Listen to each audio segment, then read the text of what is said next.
모르는 너의 고통을 내가 알고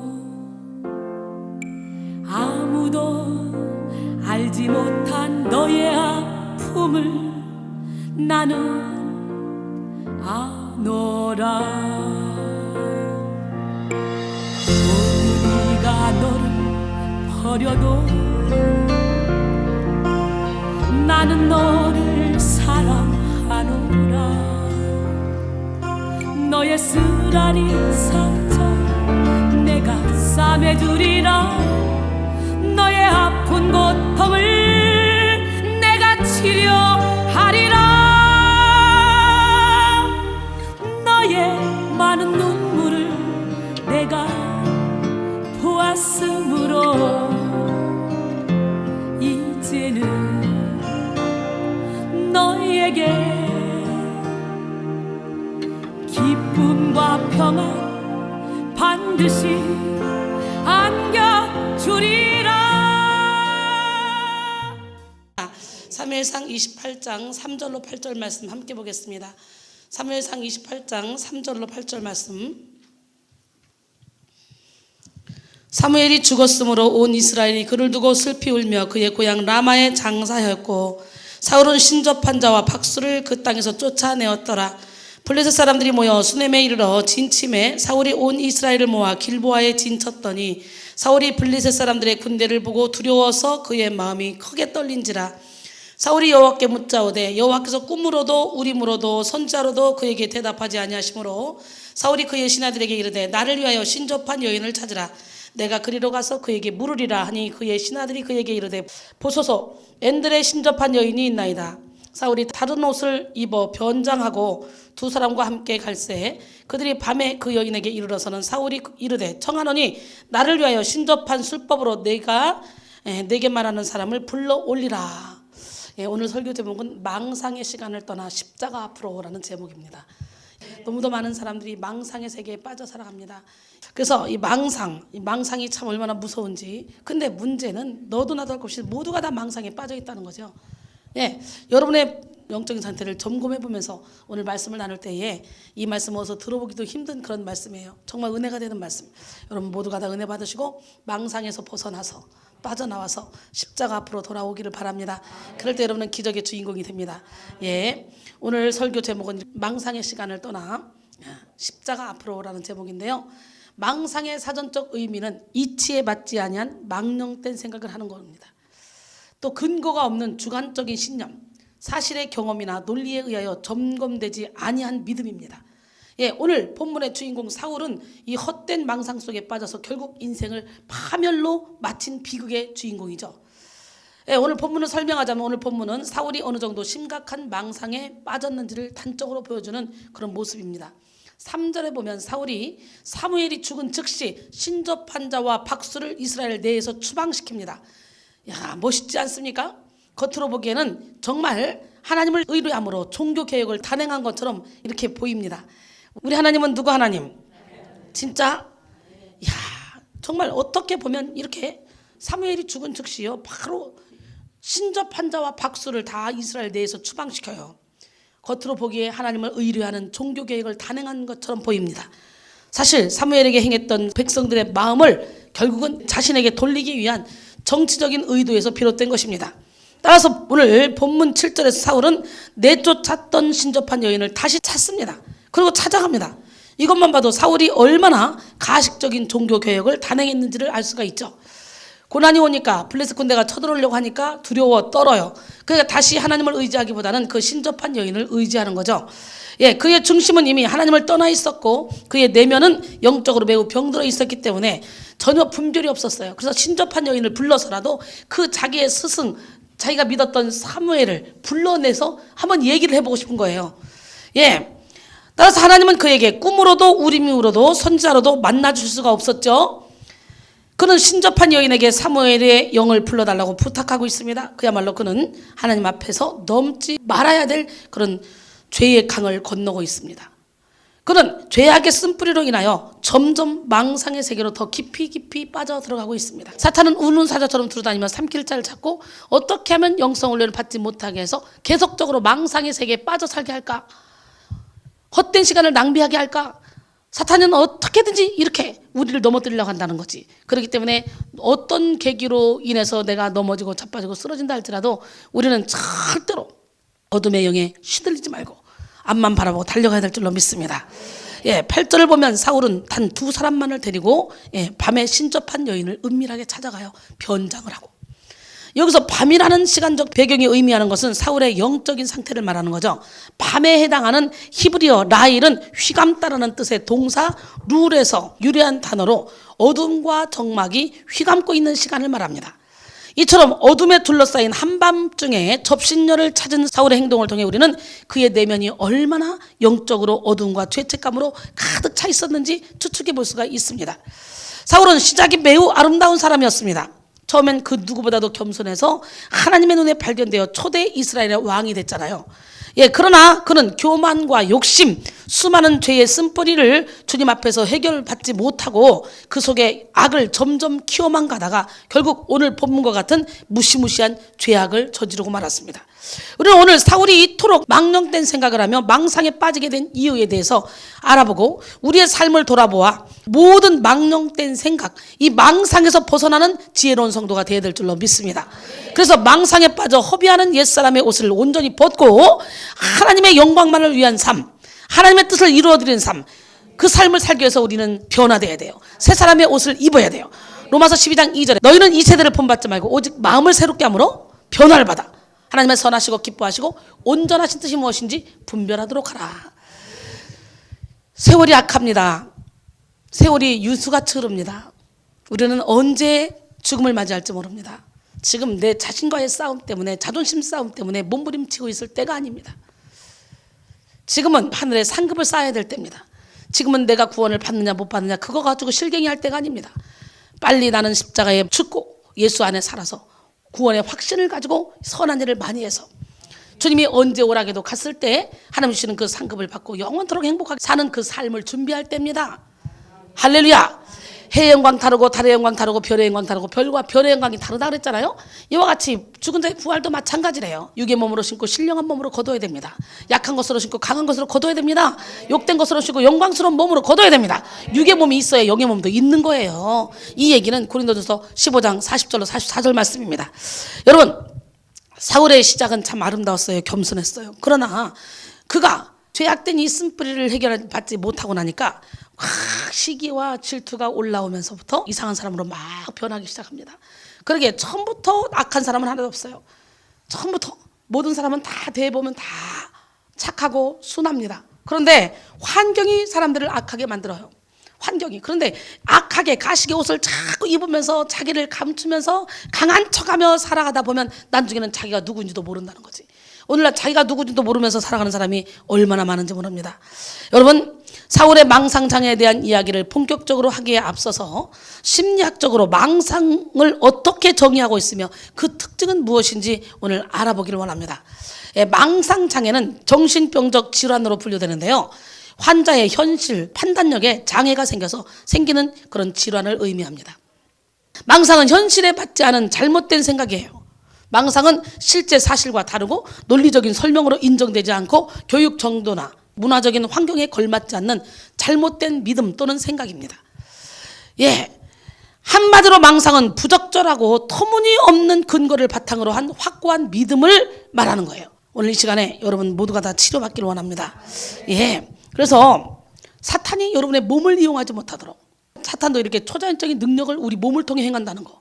그렇기 때문에 나도 모르는 행동으로 막 이상한 짓을 해놓고 나중에 나 안 했거든, 나 안 했어, 그리고 박박 우기지 말라는 거야.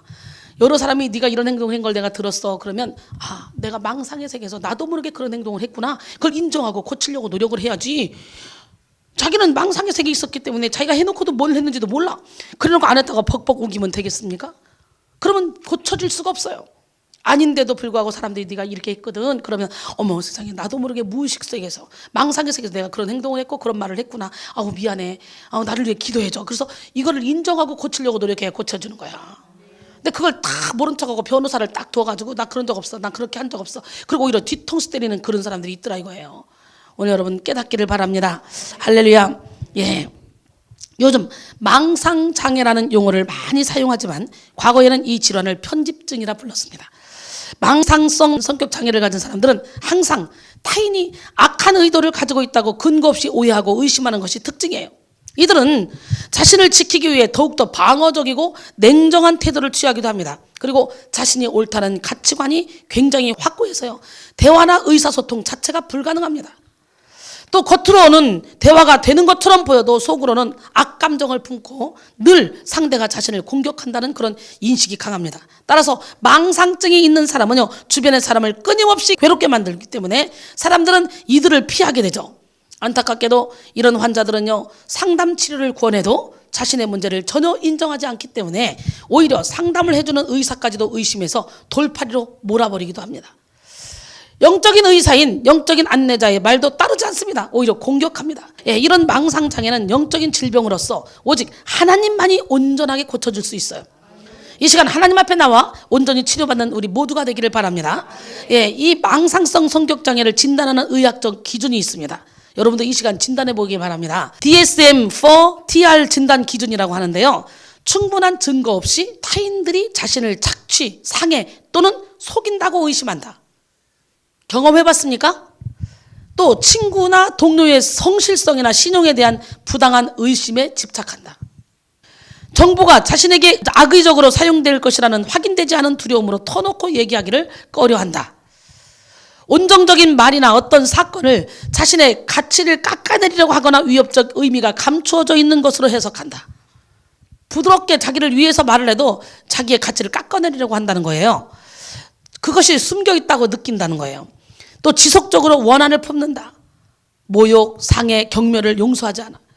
그 다음에 제3자에게는 그렇게 보이지 않는 행동이나 상황도 자신의 성격이나 평판에 대한 공격으로 여기고 즉각적으로 화를 내며 대응하거나 반격한다.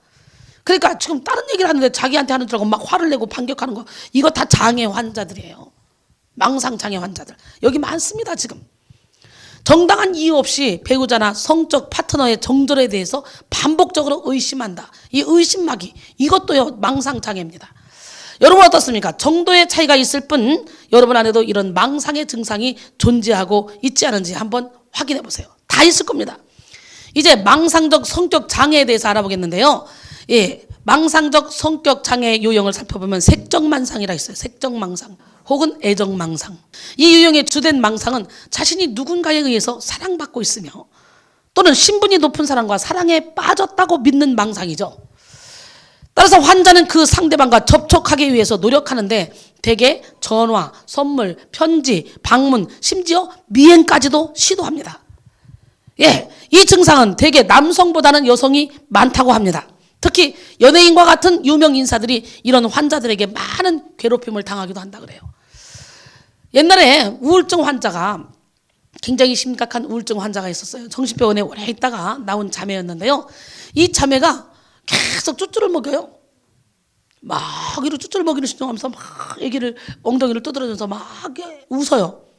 그래서 지금 뭐 하는 거야? 그랬더니 우리 애기의 젖을 먹인대요. 우리 애기가 누군데? 예수님의 자기가 각시래요.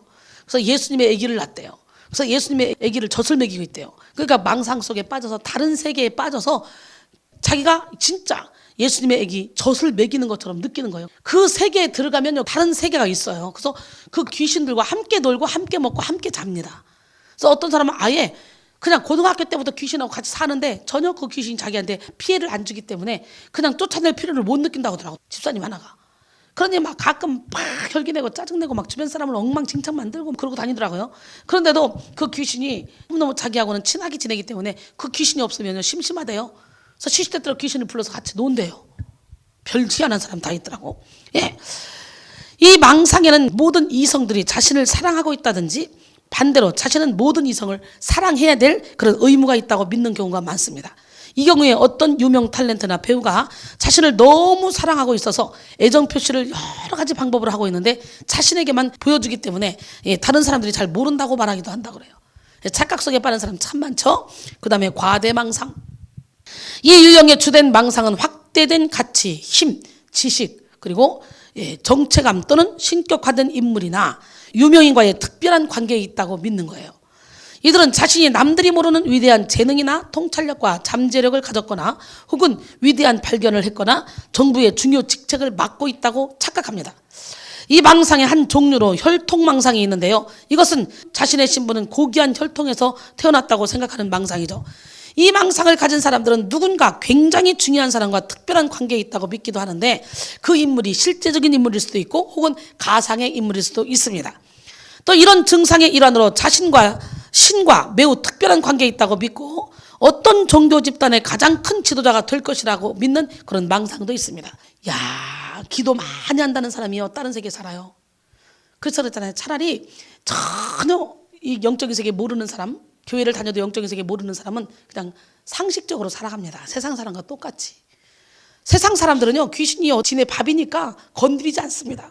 그러니까 그냥 상식적으로 살아갑니다. 그래서 어떻게 보면 믿지 않는 사람들이 믿는 사람들보다 훨씬 더 성실하게 사회에 이바지하며 살아가는 걸 우리가 봅니다. 근데 믿는다고 해서 회칠한 무덤을 제껴버리면 그 안에 죽은 사람의 뼈와 모든 더러운 것이 가득 나오잖아요.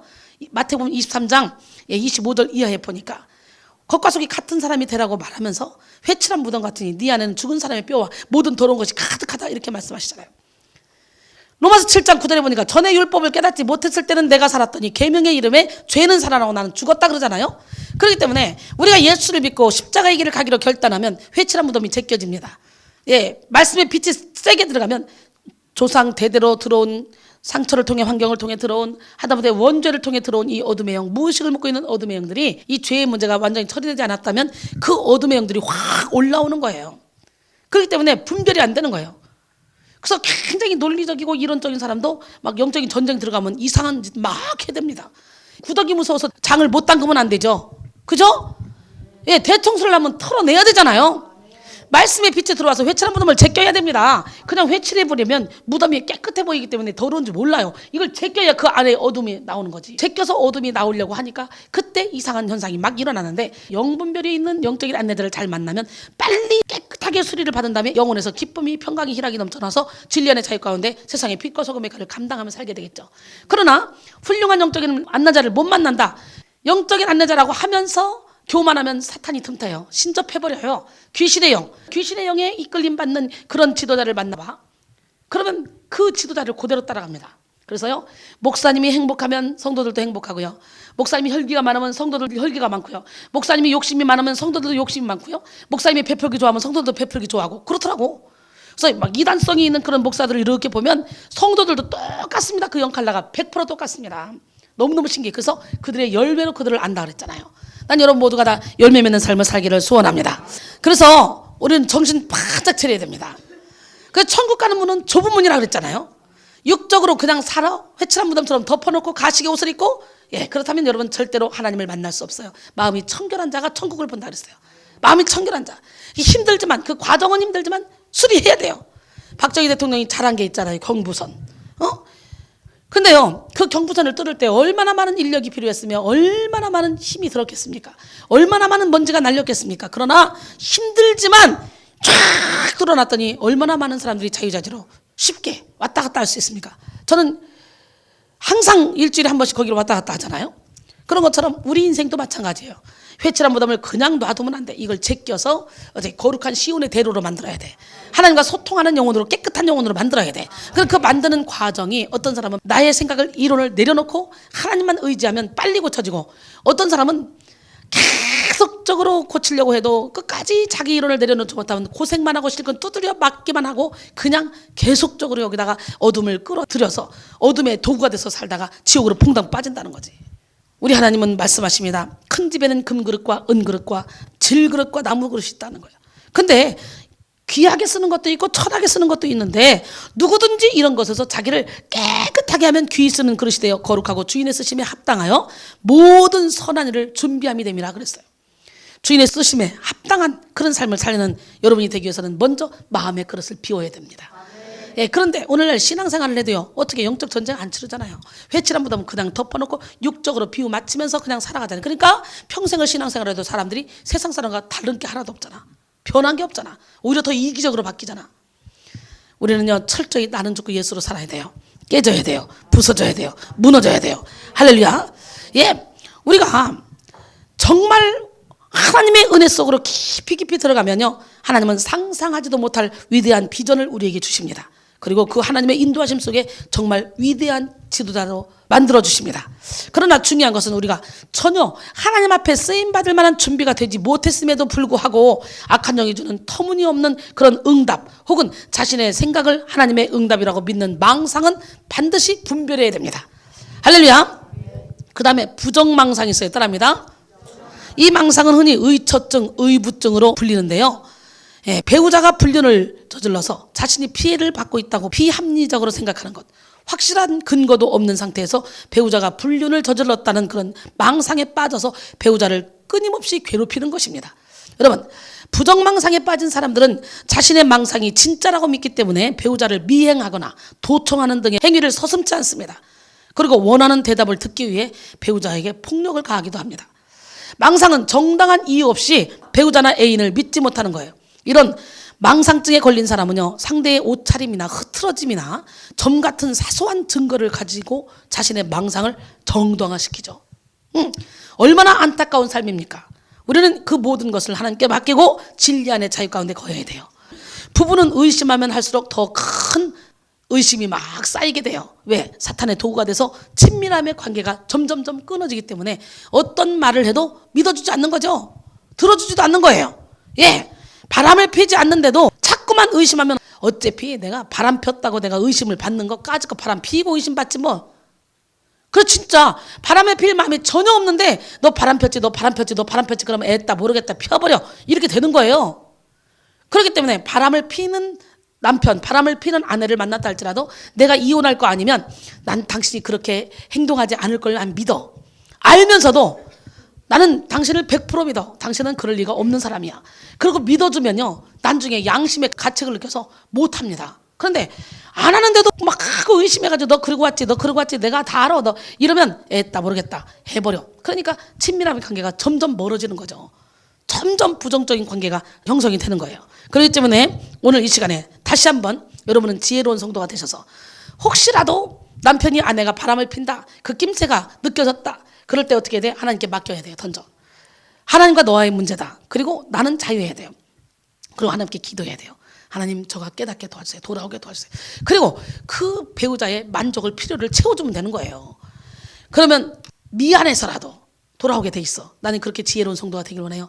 애땀을 다 까발려. 그리고서는 바람핀 걸 다 까발려 버리면요, 살아도 쟤는 이미 내가 바람핀 거 알잖아. 그러니까 또 바람펴도 뭐 괜찮아 뭐, 이렇게 되는 거예요. 그러니까 모른 척 해야 돼. 모른 척. 어떤 남자가 자꾸 여자를 의심했어요. 그 집에 돌아오면 항상 머리카락을 이렇게 보면서 머리카락 하나라도 딱 잡아요. 야, 네가 아주 이제 청년하고 바람을 피는구나. 아유, 여보 무슨 소리야? 그럼 이 머리카락이 누구 거야? 아유, 당신 거잖아. 내 거고. 아이고, 무슨 소리를 하는 거야? 그럼 막 의심하다가 그 다음날 와봤더니 어떻게다가 하얀 머리카락이 하나 잡혔어요. 아이고, 이제는 노인네고 바람을 피는군. 하도 어이가 없으니까 여자가 기가 막히니까 대꾸도 안 했어요. 그리고 그 다음날부터는 여자가 그냥 신랑이 올 시간 되면 침대 밑부터 시작해서 구석구석 쫙 다 머리카락을 하나도 없이 청소를 다 해놓습니다. 아무리 뒤져도 없잖아요. 그러니까 이젠 대무료가 피는군.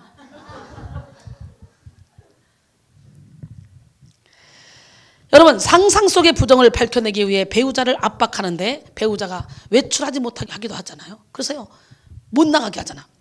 또한 가상의 정부를 막 공격하기도 한다 그래요. 이 망상증에 걸린 사람은. 그 다음에 피해 망상이 있죠. 이 피해 망상증은 가장 흔한 형태의 망상증으로 자신이 누군가에게 시달리고 있거나 속고 있거나 괴롭힘을 당하고 있다는 그릇된 신념이죠. 이 증상의 예로 자기를 미행한다거나 자기를 죽이기 위해 음식에 독을 탔다거나 남이 자기를 감시하고 있다거나 특수한 기계를 이용해서 자신의 능력을 감소시키고 있다거나 자기 몰래 자기의 몸속에 어떤 장치를 했을 것이라는 그런 생각 등이 있습니다. 이 환자들은요, 자신의 결함, 적개심, 불만이 다른 사람에게 투사함으로 오히려 남이 자신을 해칠 것으로 속단해서 오히려 그들에게 잘못을 뒤집어 씌우기도 합니다. 또한 상상 속에서 받은 학대, 불이익 등을 이유로 신고, 소송 등의 법적인 행동을 취하기 좋아하는 그런 병적인 성향을 보이기도 하죠. 피해망상을 증상으로 보이는 질환으로는 조현병, 정신분열증이라고 그러죠. 그것이 가장 흔하며 양극성 장애, 조울증, 우울장애, 망상장애, 각종 치매, 뇌의 손상 또는 질병으로 인한 기질성 정신장애에서도 나타난다 그래요. 오늘 본문에 사울 왕이 제대로 된 피해망상증 환자입니다. 난 여러분 모두가 다 여러분 자신을 돌아보길 바랍니다. 예, 이 부분은 뒤에서 더 자세히 다루도록 하겠고요. 피해망상증에 걸린 사람들은 항상 불안해하고 다른 사람들이 혹은 귀신이 자신을 해치려 한다는 그런 위협을 느끼며 두려워하고 살아갑니다. 대대로 성격이 과장하기 좋아하며 자존심이 강한 사람들이 잘 걸리는 것이 과대망상이라면, 피해망상은요, 용기가 없고 소심한 사람, 나약한 성격, 자신을 심하게 억누르는 내성적인 사람이 걸리기 쉬운 병입니다. 피해망상과 관련한 이 망상에는 우울망상이 있어요. 이 우울망상을 또 억울망상이라고 하는데, 우울망상은요, 억울하다 내가 그럴 때 느끼는 우울망상, 억울망상이라고도 해요. 우울망상이랑 보통 심한 우울증에서 나타나는 망상으로서 자해나 자살로 이어질 수 있는 매우 심각한 망상이죠. 그래서 자살하려고 하다가 저를 만나서 고침받은 사람 참 많잖아요. 동맥을 끊고 거의 죽기 직전에 탁 끌고 와서 여기서 그 어둠을 몰아내고 정신이 딱 바로 돌아와서 행복하게 사는 그런 사람도 있잖아요. 우울증 환자들이 여기 와서 가면 지켜봐야 돼요. 옆에 있어야 돼요. 이제 회칠한 무덤을 제껴서 어둠을 내보낼 때 이상한 현상을 또 일으키거든요. 얼마나 멋있는 사역을 우리가 하고 있습니까 지금. 이 우울망상은 자신이나 타인 또는 이 세계가 종말을 고할 것이라고 믿는 헛망상, 재산이 충분히 많은데도 자신이 알거지가 될 것이라는 빈곤망상, 아주 작은 잘못에도 심한 양심의 가책이나 죄책감을 느끼는 죄책망상, 이거와 다 연관이 됩니다. 죄책망상이란 자신이 용서받지 못할 큰 죄를 지었다고 생각하는 망상입니다. 심지어 모든 사람의 행복을 위해 자신은 죽어야 한다고 생각하는 자학망상도 여기에 해당합니다. 그 다음에 신체망상 혹은 질병망상이 있어요. 이것은 신체적 결함이나 질병에 걸렸다는 이 망상인데요, 흔한 증상으로는 자신의 몸, 피부, 항문, 성기 등에서 나쁜 냄새가 난다는 거예요.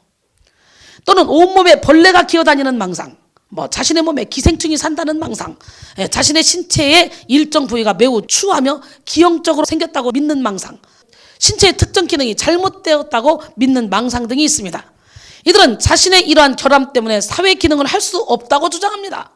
따라서 이런 신체형 망상증에 걸린 사람들 중에 많은 사람들이 이 성령 수술의 방법을 취하기도 하죠. 지나치게 자신의 외모에 대한 그런 열등감에 사로잡힌 사람들도 이처럼 신체적 망상의 증상을 보인다는 거예요. 이 외에도 아무 근거도 없이 주위의 모든 것이 자기와 관계가 있는 것처럼 생각하며 자기에게 어떤 의미를 가진 것이라고 생각하는 관계망상, 두 가지 이상의 망상형이 혼합되어 있는 혼합망상, 망상형이 불명확하게 특정한 유형에 속하지 않는 그런 불특정 망상, 그런 것들이 있는데요. 여러분은 어떤 망상을 가지고 계십니까? 오늘 본문을 살펴보면 사울은 지금 상상할 수도 없는 망상 속에 빠져서 성령의 방법, 하나님의 방법이 아닌 육의 방법, 귀신의 방법을 취하고 있습니다. 무엇이 그를 이토록 변질시켜서 헛된 망상에 빠뜨리게 만들었을까? 사울의 전 일생을 살펴보면요, 그의 인생이 사탄에게 틈을 주었던 결정적인 사건이 나오죠. 그 사건이 바로 여러분이 잘 아는 사건입니다. 사무엘상 18장 6절로 7절. 무리가 돌아올 때에, 곧 다윗이 블레셋 사람을 죽이고 돌아올 때에 여인들이 이스라엘 모든 성읍에서 나와서 노래하며 춤추며 소고와 경쇠를 가지고 왕 사울을 환영하는데, 여인들이 뛰놀며 노래하여 이르되 사울이 죽인 자는 천천히요 다윗은 만만이로도 한지라. 요거예요, 요거. 이 사건은 겉으로 보기에 아주 대단한 사건은 아니잖아요. 당연히 사울도 벌벌벌 떠는데 다윗이 물맷돌로 딱 골리앗을 쳐 죽이고 돌아오는데 당연히 다윗을 높이는 건 당연한 거잖아. 그거는 사울도 마찬가지지. 야야, 나는 천천도 못돼. 다윗이야, 나도 벌벌 떨고 우리나라 뺏길 뻔했는데 저 용맹스러운 다윗이, 저 나이도 어린 다윗이 세상에 골리앗을 쳐 죽였어. 기가 막힌 사건 아니냐? 나 같으면 그럴 것 같은데. 저는 그러잖아요. 사역자들이 잘하면 막 과대하게 칭찬해 주잖아요. 응? 우리 배준산 나보다 설교 더 잘해. 우리 원면 나보다 더 잘해. 막 이런 얘기 잘하잖아 제가. 그런데 이 사울은 이거 미친 또라이 아니야? 아니 누가 봐도 다윗이 지금 나라를 살렸어. 그러면 여인들이 막 춤추면서 그럴 때 나도 사울도 같이 춤추면서 맞죠, 맞죠. 야, 사울이 천천 어딨냐? 야, 사울은 왕이지만 비겁해. 아이고 이거 아무것도 못해. 다윗이 다 했어, 다윗이. 이렇게 하지. 왜 내게는 천천만 돌리고 다윗에게는 만만 돌릴까? 야, 이제는 내가 빼앗길 거 나라 말고 뭐가 또 있을까? 막 이러면서 열등감에 빠집니다. 비교의식에 빠집니다. 경쟁의식에 빠집니다. 시기 질투에 빠집니다. 그래서 병들기 시작한 거예요. 사울은 자신 속에 틈타는 악한 마음, 즉 시기와 악독, 질투, 욕심 등의 죄악을 떨쳐내지 못했습니다. 바로 이때부터 그의 내면은 죄의 쓴뿌리로 말미암아 병들기 시작한 거죠. 야고보서 3장 14절로 16절. 그러나 너희 마음속에 독한 시기와 다툼이 있으면 자랑하지 말라. 진리를 거슬러 거짓말하지 말라. 이러한 지혜는 위로부터 내려온 것이 아니요 땅 위의 것이요 정욕의 것이요 귀신의 것이니 시기와 다툼이 있는 곳에는 혼란과 모든 악한 일이 있음이라 그랬어요. 그러니까 결국은 시기와 다툼은 귀신의 것이라는 귀신의 것. 그가 망상에 빠져 하나님이 주신 많은 축복을 잃어버리고 인생을 파멸로 끌고 갔던 그 모습을 하나씩 살펴봅시다. 그리고 여러분의 모습을 발견하길 바랍니다. 사울은 피해의식으로 인해 망상에 빠져서 자기 자신을 잃어버렸어요. 내가 누군지도 몰라. 잃어버렸어. 왕이잖아, 왕. 아니, 신하가 잘하면 너무 좋지. 신하가 이렇게 싸움을 잘하면 그냥 군대를 다 맡겨버리고 자기는 편안하게 그냥 정치하면 되는 거지. 나도 솔직히 이제 내가 열심히 설교도 할 만큼 했고 사역도 할 만큼 했고 나는 짧은 시간 20년 했지만 남들의 40년 50년 한 것보다 60년 70년 한 것보다 더 많이 했어. 사역을 더 많은 업적도 남겼어. 수많은 불치병 환자, 아까도 얘기했지만 마약 중독, 우울증, 정신병 수도 없이 많이 고쳤잖아. 하나님이 저를 통해. 그렇기 때문에 여한이 없어요. 이제 나는 몸을 엉망진창으로 버려놨어. 뒤에서 열심히 설교 짜서 서포트해서 여기에 젊은 애들을 탁탁탁 세워서 멋지게 쫙 일을 하고 싶어. 욕심 없어요. 막 제자들이 나보다 더 잘했으면 좋겠고 막 키워주고 싶고 세워주고 싶어. 그러니까 우리 제자들은 얼마나 감사한 일이야. 나는 막 피워주고 싶어. 다윗은 사울이 보내는 곳마다 일을 잘 처리했을 뿐만 아니라 블레셋과의 전쟁에서도 큰 승리를 거뒀습니다. 그래서 다윗이 가는 곳마다 승리를 축하하는 이 개선식들이 거행되었으며 많은 백성들이 창화하며 다윗에게 경의를 표했습니다. 그러나 사울왕은 다윗에게 표하는 경의를 못마땅하게 생각했어요. 날마다 늘어나는 다윗에 대한 그 인기로 인해서 자신의 왕권에 대한 위기감을 느끼게 된 거죠. 위기감을 느낀다는 것 자체가 본인 스스로의 가치를 믿지 못한다는 거예요. 근데 왜 이 왕권에 대한 위기감을 느꼈냐? 이미 제사장만이 드릴 수 있는 그 제사를 자기가 드림으로 하나님이 당신을 버렸다. 하나님이 다른 왕을 세울 것이다. 사울은 이미 상처가 있어요. 그 상처가 있기 때문에 언젠가는 누구에게 하나님이 다 기름을 부어서 결국은 나를 내쫓고 누군가를 세울 거라는 그런 상처가 있기 때문에 더 그랬을 거야. 그렇기 때문에 우리는요, 어떤 일로도요, 그냥 쫓겨날 때 쫓겨내더라도 하나님이 내보낼 때 내보낼 때도 내가 있는 동안은 최선을 다해 살면 되는 거야. 그러니까 어떻게 보면 사울도 이해가 되긴 돼. 항상 왕이었지만 불안했을 거야. 하나님이 분명히 사무엘을 통해 너 쫓겨낼 거야 했으니까. 그 쫓겨낸다고만 해서 또 아말렉과의 전쟁에서 모든 것을 갖다 불살라 없애고 진멸하라 했는데 또 갖고 왔잖아. 그 또 거기서 한 번 더 당신 이 일로 또 당신을 버린다. 하나님이 다른 왕을 세웠다. 또 사무엘이 그랬잖아. 그렇기 때문에 항상 불안하죠. 불안하기는. 그러나 지금 현재는 왕이잖아. 왕의 자리에서 하나님이 밀어낼 때까지는 최선을 다해야 되잖아. 그래서 하나님이 또 마음을 돌이킬 수도 있잖아. 그죠? 내가 여러분 나가! 그런다고 진짜 나가는 거 아니잖아. 너 자를 거야! 그런다고 진짜 자르는 거 아니잖아. 여러분이 회개하고 돌아오면 다시 사랑으로 받아주잖아. 선입견 없이 여러분 잘못한 거 그것만 기억 안 하고 이제 잘하는 것만 바라보고 또 키워가잖아. 여러분이 잘못하는 거 보고 막 내가 이렇게 했으면 저거 나 머리통 칠해야, 저거 나 밟으래야, 나 짓밟으래야, 저거 우리 교회 찌질래야, 저거 여기다 두면 안 돼, 나 내쫓아야 돼. 그러고는 이러고 째려보고 그러겠지. 그게 아니잖아. 우리 하나님, 멋쟁이 하나님은 누구 하나님? 그 하나님은 살아계십니다. 사울의 피해의식은 피해 망상증으로 발전했습니다. 자신을 질투심과 피해의식에 내어줌으로 사탄의 먹잇감으로 스스로 내던진 것입니다. 사울이 다윗에게서 느낀 위협은 객관적이고 사실적인 것이 아니라 주관적이고 상상적인 것이었어요. 사실 다윗은 그의 평생 동안 사울을 죽일 뜻이 전혀 없었습니다. 죽일 마음이 있었으면 죽일 수 있는 좋은 절호의 찬스가 2번이나 있었는데 안 죽이겠어요? 죽일 마음이 전혀 없었어요. 왜? 다윗은 하나님을 두려워하는 사람이었기 때문에 비록 사울이 자기를 죽이려고 쫓아다닌다 할지라도 하나님이 기름 부어 세운 종을 내 손으로 죽일 수 없다. 그래서 끝까지 하나님의 때를 기다렸다는 거지. 우리도 하나님의 때를 기다려야 돼요. 할렐루야. 그러므로 사울이 다윗에게서 느낀 피해의식은 완전한 주관적이고 상상적인 것에 불과했습니다. 추상적이고 가상적인 것에 불과했습니다. 이런 오해 속에서 사울은 커다란 실수를 계속해서 저지르고 있는 거예요. 이런 병적인 피해의식을 피해망상증이라 합니다. 오늘 쭉 공부해보니까 여러분 모두가 다 그런 증상을 다 갖고 있지 않습니까? 오늘 예수 이름으로 몰아내시기 바랍니다. 예, 피해 망상이란 누군가가 자기를 해치려고 한다는 생각에 집착하는 증상을 말합니다. 삶의 현실에서 당하는 위기, 문제와 갈등이 지나치게 심해서 인내의 한계를 넘어설 정도로 참다 보면 이런 현상이 현실로 나타날 수 있다는 것입니다. 그렇다면 이렇게 피해 망상에 빠지는 근본적인 이유는 무엇일까요? 바로 잘못된 자기 사랑, 잘못된 자기 자신을 우상 삼고 있기 때문입니다. 아이러니하게도 우리가 우리 스스로를 우상 삼을 때 우리는 우리 자신을 잃어버린다는 걸 알아야 돼요. 그래서 요한복음 12장 25절에 자기의 생명을 사랑하는 자는 잃어버릴 것이요 이 세상에서 자기의 생명을 미워하는 자는 영생하도록 보존하리라. 할렐루야.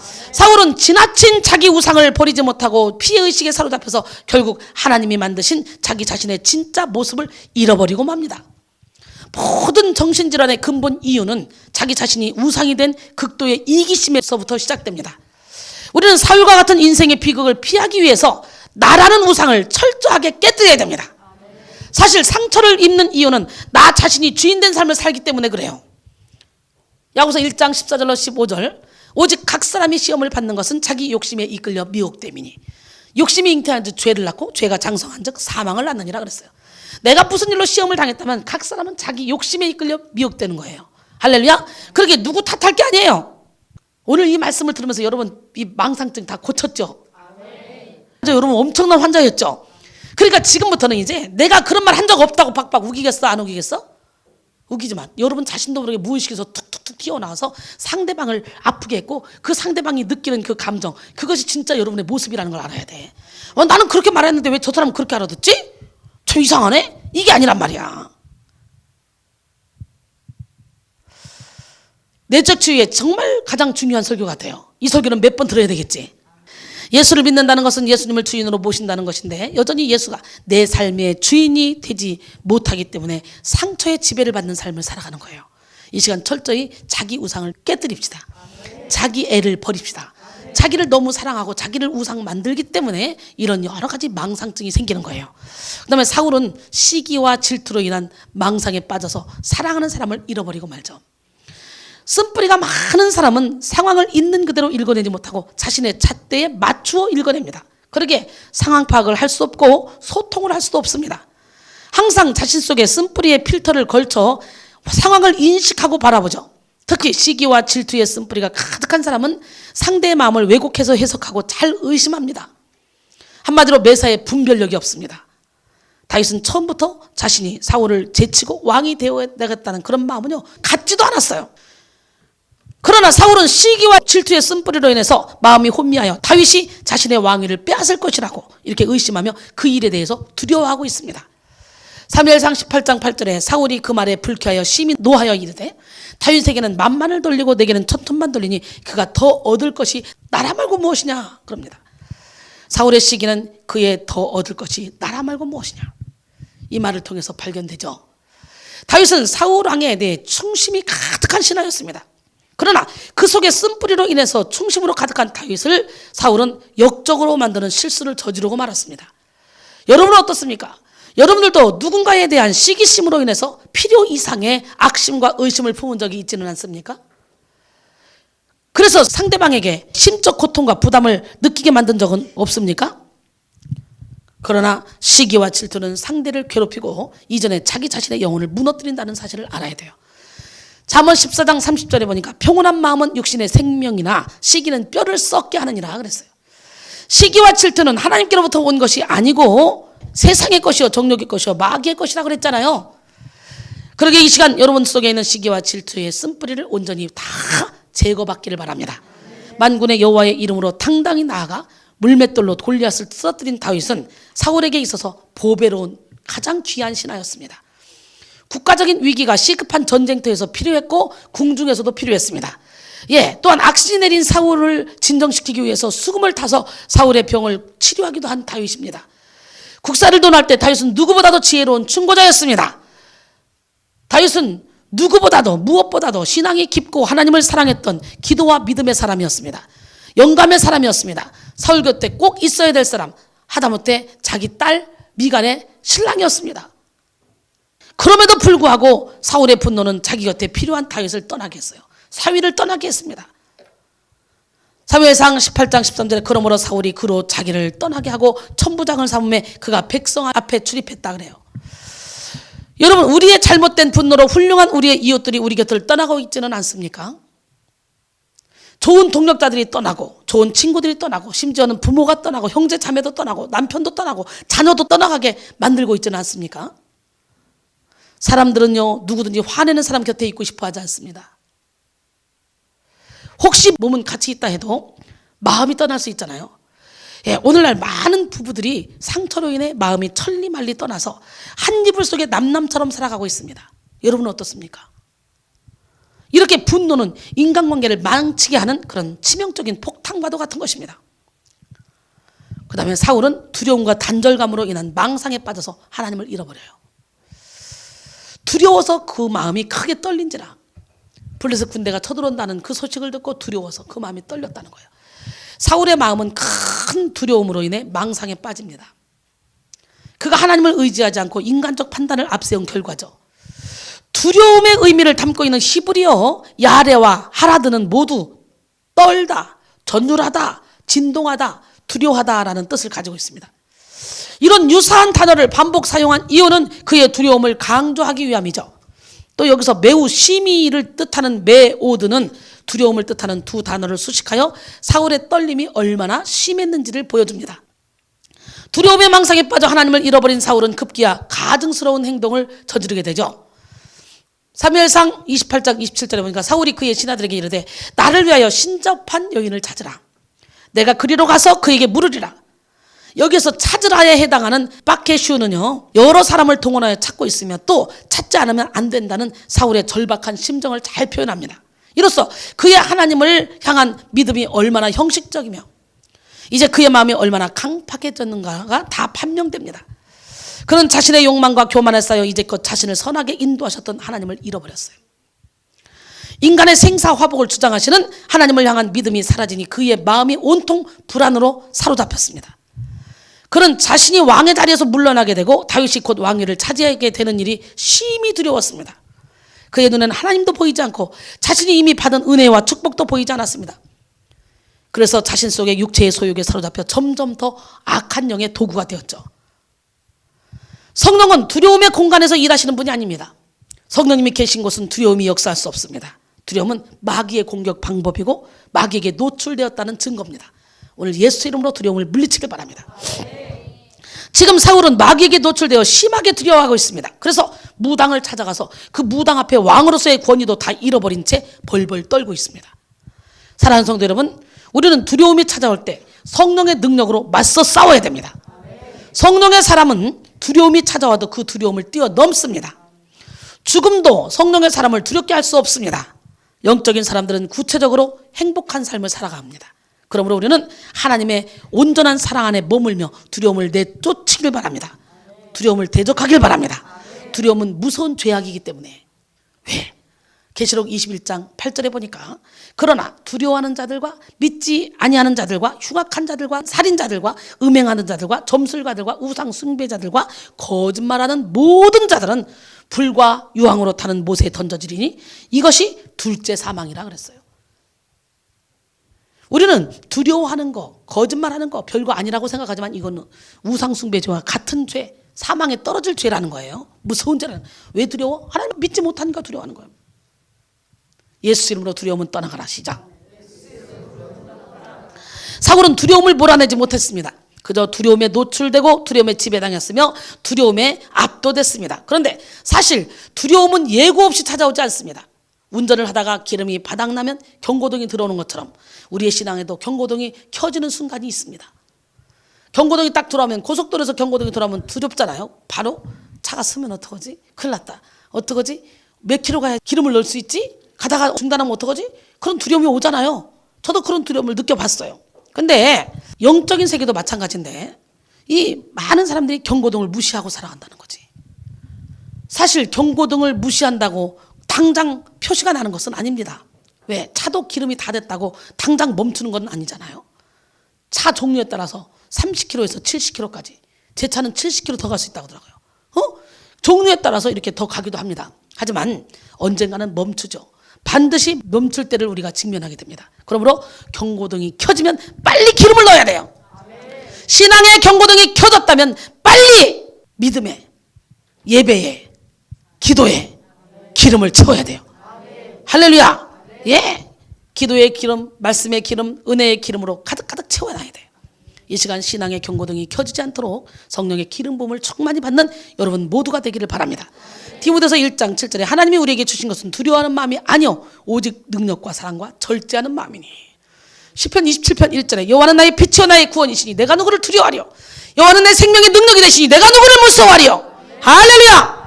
하지만 사울왕은 두려움을 해결하기 위해 육의 방법을 취했습니다. 사실 육의 방법은 일시적인 해결을 주는 것처럼 보입니다. 돈으로, 쾌락으로, 명예로, 세상의 어떤 방법으로 해결책이 되어줄 것만 같습니다. 하지만 사탄이 주는 세상의 처방전은 마약처럼 일시적인 것입니다. 영원한 해결책은 오직 예수 그리스도 십자가밖에 없습니다. 할렐루야. 하나님의 영은 영원한 해결을 해줍니다. 나는 오늘 시간에 하나님의 영을 받아서 하나님의 영으로 새롭게 되기를 바랍니다. 예, 사울은 마약과 같은 수단을 이용하려 무당을 찾아갑니다. 그가 두려움에 점령되자 귀신의 방법을 써서라도 그에게 하나님과 같은 존재였던 사무엘을 만나고 싶었던 것이죠. 이렇게 두려움은 사울로 하여금 과부하에 빠지게 만듭니다. 사울을 과부하에 빠뜨린 두 번째 원인은 뭐냐? 단절감이에요. 뭐라고? 단절감. 첫 번째는 뭐라 그랬어요? 두려움. 하나님께 버림받았다는 생각이 그를 넘어뜨렸어요. 사무엘상 28장 6절에 보니까 사울이 여호와께 묻자오되 여호와께서 꿈으로도 우림으로도 선지자로도 그에게 대답하지 아니하셨다 이렇게 말하죠. 여러분, 근데 오늘날 영성가들이요 무조건 방언 통변해줄게, 무조건 예언해줄게, 무조건 환상 봐줄게, 싹 다 가짜야. 진짜야? 가짜야. 여러분 정신 바짝 차려야 돼. 하나님은 때로는 안 보여줄 때도 있어. 훈련시킬 때는 아예 숨어버릴 때도 있어. 지금 봐, 사울을 왕으로 세운 하나님 아니야? 그런데도 불구하고 하나님이요 사울이 잘못하니까 꿈으로도 우림으로도 선지자로도 그에게 대답을 안 하셔. 저도요 너무 기가 막히면요 대화 안 해요. 내비 놔둬요. 야단도 안 쳐요. 그냥 놔둬요. 그냥 본인이 깨닫고 와서 잘못했다고 막 할 때까지 기다려요. 그냥. 어떤 사람이 공자 선생님께서 길을 가는데 보니까 도로 한가운데서 똥을 싸는 사람이 있대요. 근데 야단을 안 치고 그냥 지나가더래요. 제자가 보니까. 그래서 너무 이상했대요. 그래서 이상하다. 왜 그러지? 근데 조금 지나가니까 도로 한쪽 구석에서 오줌 싸는 사람이 있더래요. 그 공자 선생님이 걔한테 가더니 막 야단을 치더래요. 이상하네. 아니 도로 한가운데서 똥 싸도 야단 안 치던 사람이 어떻게 도로 구석에서 오줌 싸는 사람을 야단 칠까? 그게 너무 신기해가지고 물었대요.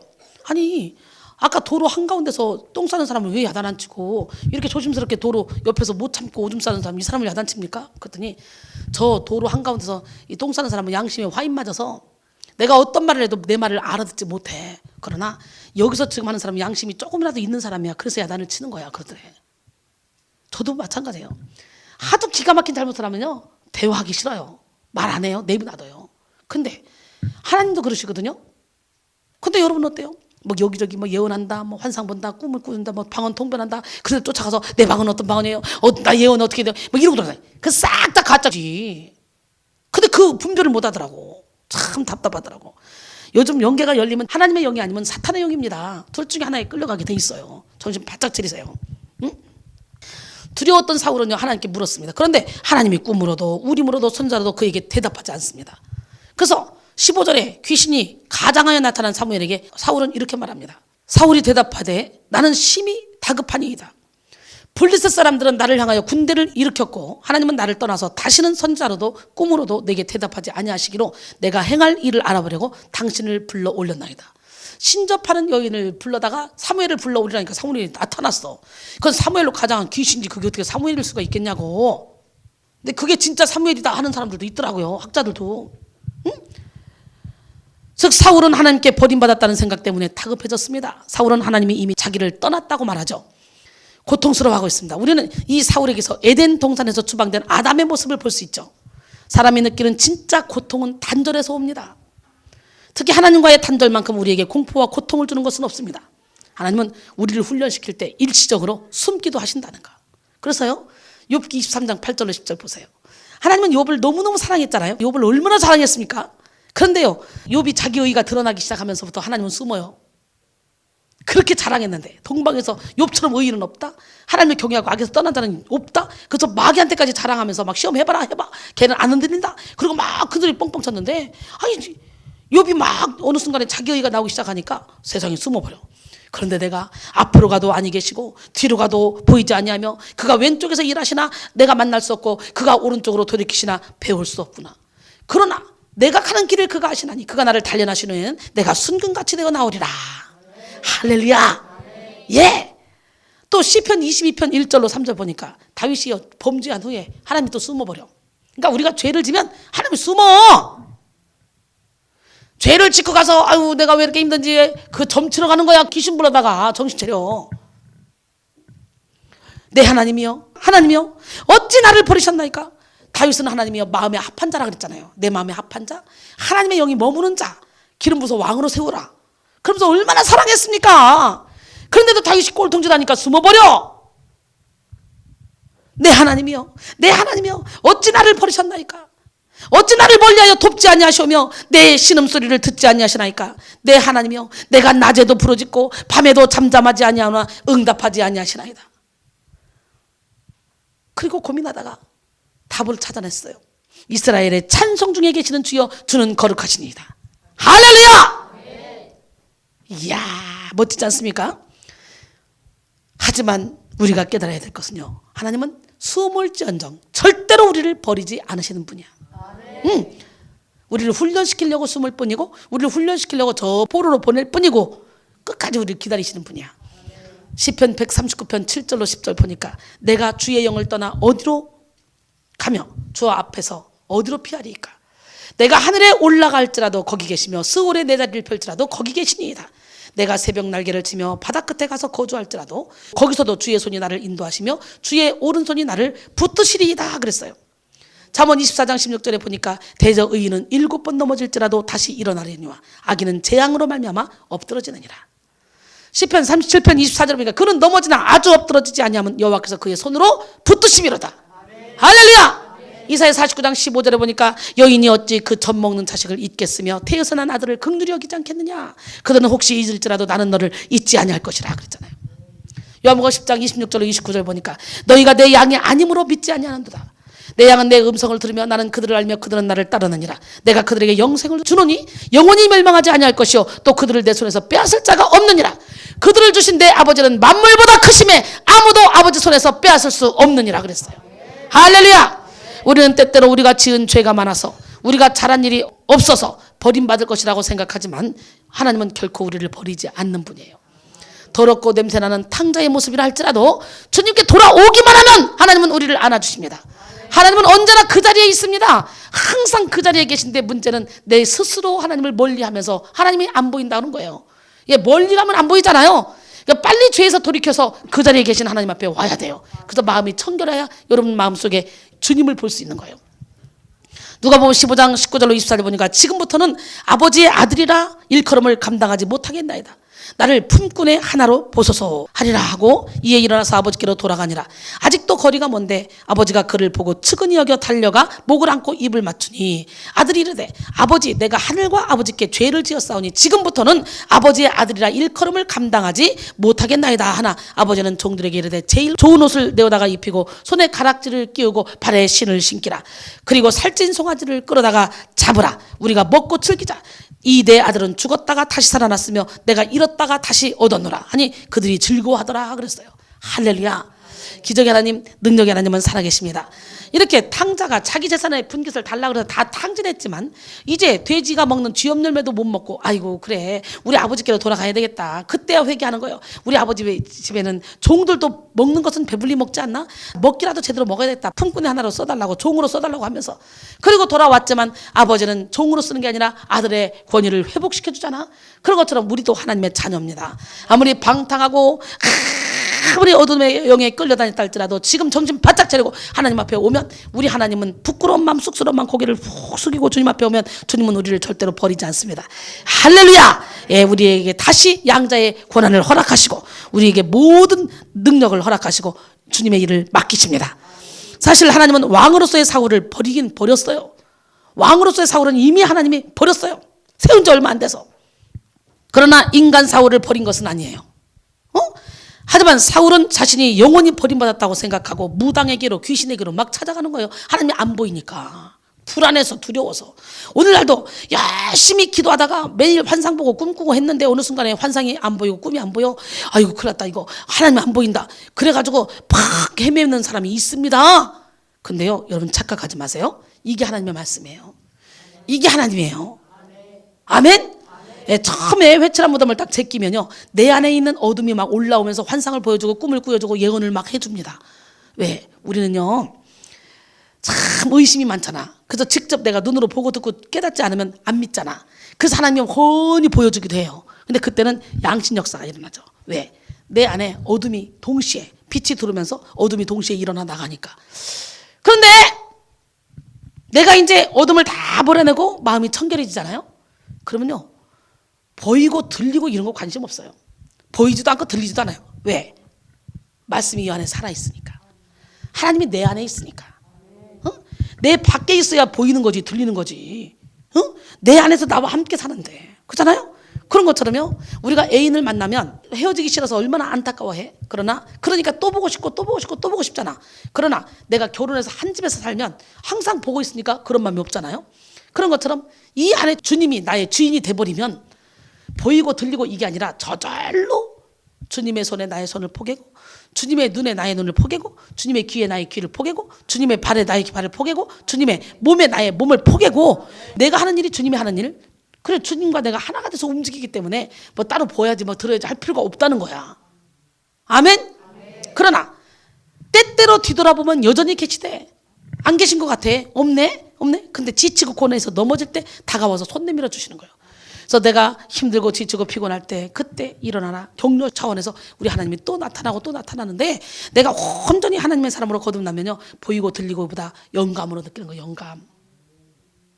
말씀이 여기서 살아서 운동력의 역사하는 거예요. 그래서 삶에서 열매로 나타나는 거예요. 이겁니다. 열매로 나타나기 위해서 여러 가지 꿈도 환상도 예언도 다 보여주는 거예요. 그러나 마지막까지 남는 것은 사랑이에요. 사랑.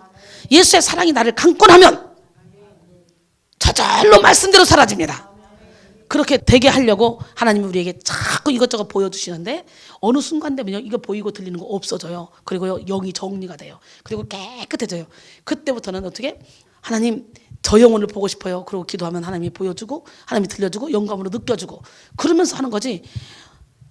자꾸 이제는 뭐 이거 봐야 돼. 안 보이면 아유 어떻게 하지? 안 보여. 이게 아니라고. 나하고 같이 계신데. 근데 지금 사울은 안 보이니까 불안한 거예요. 두려운 거예요. 떨리는 거예요. 왜? 사울은 하나님이 일부러 숨어버린 거야. 이 안에서 있어서가 아니라, 이 안에 있으면서 안 보이면요, 전혀 불안하지 않습니다. 항상 행복합니다. 진리의 자유 가운데 거하게 됩니다. 할렐루야. 그 하나님은 절대로 저와 여러분을 버리지 않습니다. 행여나 우리가 보기에 하나님께서 우리를 버린 것 같이 느껴진다 할지라도 우리는 귀신의 길, 어둠의 길, 그 길로 가서는 안 됩니다. 끝까지 하나님께 매달려 주님의 은혜를 간구하는 우리 모두가 되기를 소원합니다. 시편 34편 4절로 6절 보니까, 내가 여호와께 간구하며 내게 응답하시고 내 모든 두려움에서 나를 건지셨도다. 그들이 주를 앙망하고 광채를 내었으니 그들의 얼굴은 부끄럽지 아니하리로다. 이 곤고한 자가 부르짖음에 여호와께서 들으시고 그의 모든 환난에서 구원하셨도다 그랬어요. 사울은 두려움 때문에, 단절감 때문에 망상에 빠져서 멸망의 길로 갔습니다. 하지만 우리는 어떤 상황 속에서도 우리를 사랑하시는 그리스도의 온전한 사랑을 믿고 그 사랑 안에 거해야 합니다. 요한일서 4장 18절에 사랑 안에 두려움이 없고 온전한 사랑이 두려움을 내쫓나니 두려움에는 형벌이 있습니다. 두려워하는 자는 사랑 안에서 온전히 이루지 못하였느니라 그랬어요. 공동 번역에 보면 사랑에는 두려움이 없습니다. 완전한 사랑은 두려움을 몰아냅니다. 두려움은 징벌을 생각할 때 생기는 것입니다. 그러므로 두려움을 품는 사람은 아직 사랑을 완성하지 못한 사람입니다. 그랬어요. 특별히 두려움이 느껴진다면, 버림받은 것 같은 단절감이 느껴진다면 더욱더 예수 그리스도의 십자가를 바라봐야 돼요. 예수님의 십자가는 모든 두려움을 내어 쫓는 장소입니다. 아멘. 예수님의 십자가는 모든 한계를, 모든 과부하를 돌파하는 장소입니다. 아멘. 예수님의 십자가는 우리의 모든 죄를 못 받는 장소입니다. 아멘. 사실 예수님이 십자가를 칠 때 사람들의 눈에는요, 예수님이 용량초가 돼서 과부하에 빠져서 더 이상 어찌할 수 없어서 자기 자신도 구원하지 못하는 그런 실패한 메시아로 보여졌습니다. 하지만 예수님은 처음부터 십자가를 지러 오셨습니다. 사람들에게 십자가는 저주의 장소요, 싫어하고 혐오하던 것이었지만 주님은 십자가라는 미련한 방법을 택했습니다. 그리고 그 십자가라는 밑바닥에서 예수님은 하나님 아버지께 끝까지 순종함으로 승리하셨고 우리를 향한 하나님의 사랑을 보여주셨습니다. 이사야 53장 4절로 6절 보니까 그는 실로 우리의 질고를 지고 우리의 슬픔을 당하였거늘 우리는 생각하기를 그는 징벌을 받아 하나님께 맞으며 고난을 당한다 하였노라. 그가 찔림은 우리의 허물 때문이요 그가 상함은 우리의 죄악 때문이라. 그가 징계를 받음으로 우리는 평화를 누리고 그가 채찍에 맞음으로 우리는 나음을 받았도다. 우리는 다 양 같아서 그릇 행하여 각기 제 길로 갔거늘 여호와께서는 우리 모두의 죄악을 그에게 담당시키셨도다. 빌립보 2장 8절로 10절 보니까 사람의 모양으로 나타나사 자기를 낮추시고 죽기까지 복종하셨으니 곧 십자가에 죽으심이라. 이러므로 하나님이 그를 지극히 높여 모든 이름 위에 뛰어난 이름을 주사 하늘에 있는 자들과 땅에 있는 자들과 땅 아래에 있는 자들로 모든 무릎을 예수의 이름에 꿇게 했다. 이렇게 말씀하십니다. 십자가는 우리의 인생을 파멸로 치닫게 만드는 헛된 망상의 세계를 완벽하게 무너뜨립니다. 영원한 진리의 세계로 인도합니다. 이제 그 십자가의 능력에 대해서 알아보기 전에 진정으로 예수님의 십자가를 바라보며 그 십자가가 바로 우리가 져야 될 십자가, 예수님이 받았던 그 조롱 바로 내가 받아야 될 조롱이었어요. 이걸 깨닫는 기적의 주인공이 되기를 원합니다. 하나님은 누구 하나님? 기적의 하나님은 살아계십니다. 어제나 오늘 영원토록 동일하신 하나님, 그 하나님 앞에 여러분 자신을 내어드리며 함께 십자가를 등에 지고 병정들에 이끌려 우리 찬양하면서 주님의 그 십자가를 생각하길 바랍니다. 망상의 세계에서 빠져나오려면 이 십자가를 바라봐야 돼요.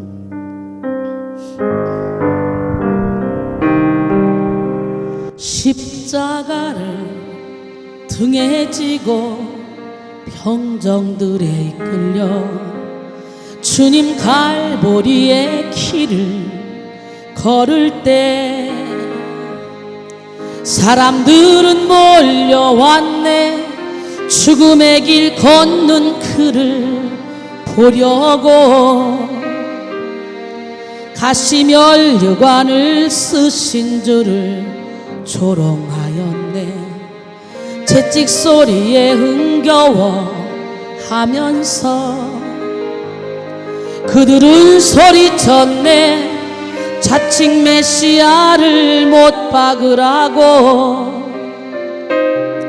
사랑하는 제자마저 모두 떠나버리고 증오와 멸시의 비웃음 속에서 너와 나를 위한 그 애절한 사랑 때문에 주님은 그 길을 걸어가셨네. 갈보리길 사람들은 말을 했네. 이젠 모두 끝이라고. 더 이상 그를 기대할 수 없다고. 자신마저 못 구원한 그는 메시아일 수가 없다고. 갈보리의 그 길만이 진정 구원의 길인 것을 그 누구도 이해하지 못했지만 너와 나를 향한 하나님의 사랑 때문에 주님은 그 길을 걸어가셨네. 고난의 길 십자가에서 흘린 보혈은 예루살렘 유대와 땅 끝까지 구원의 강물이 되어 온 세상을 덮었네. 세상의 모든 죄를 대속했네. 모두 비웃고 조롱하며 떠났던 바로 그 길을 이제 너와 내가 가야만 하네.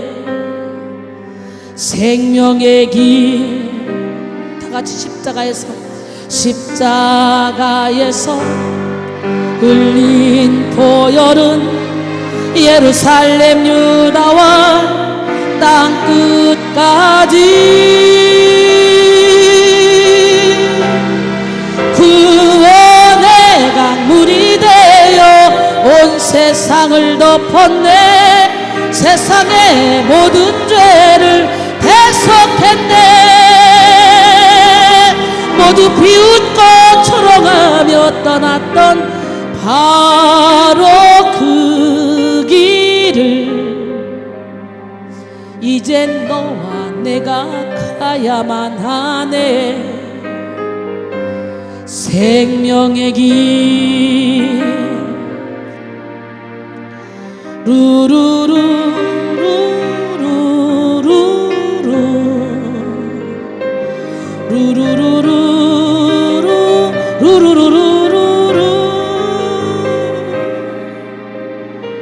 고난의 길. 이제는 망상의 세계에서 이 망상의 시간을 떠나 십자가 앞으로 나오는 지혜로운 성도들이 다 되길 원합니다. 우리 하나님은 참 멋쟁이에요. 이 부족한 종을 통해 얼마나 많은 일을 행하시는지 몰라요.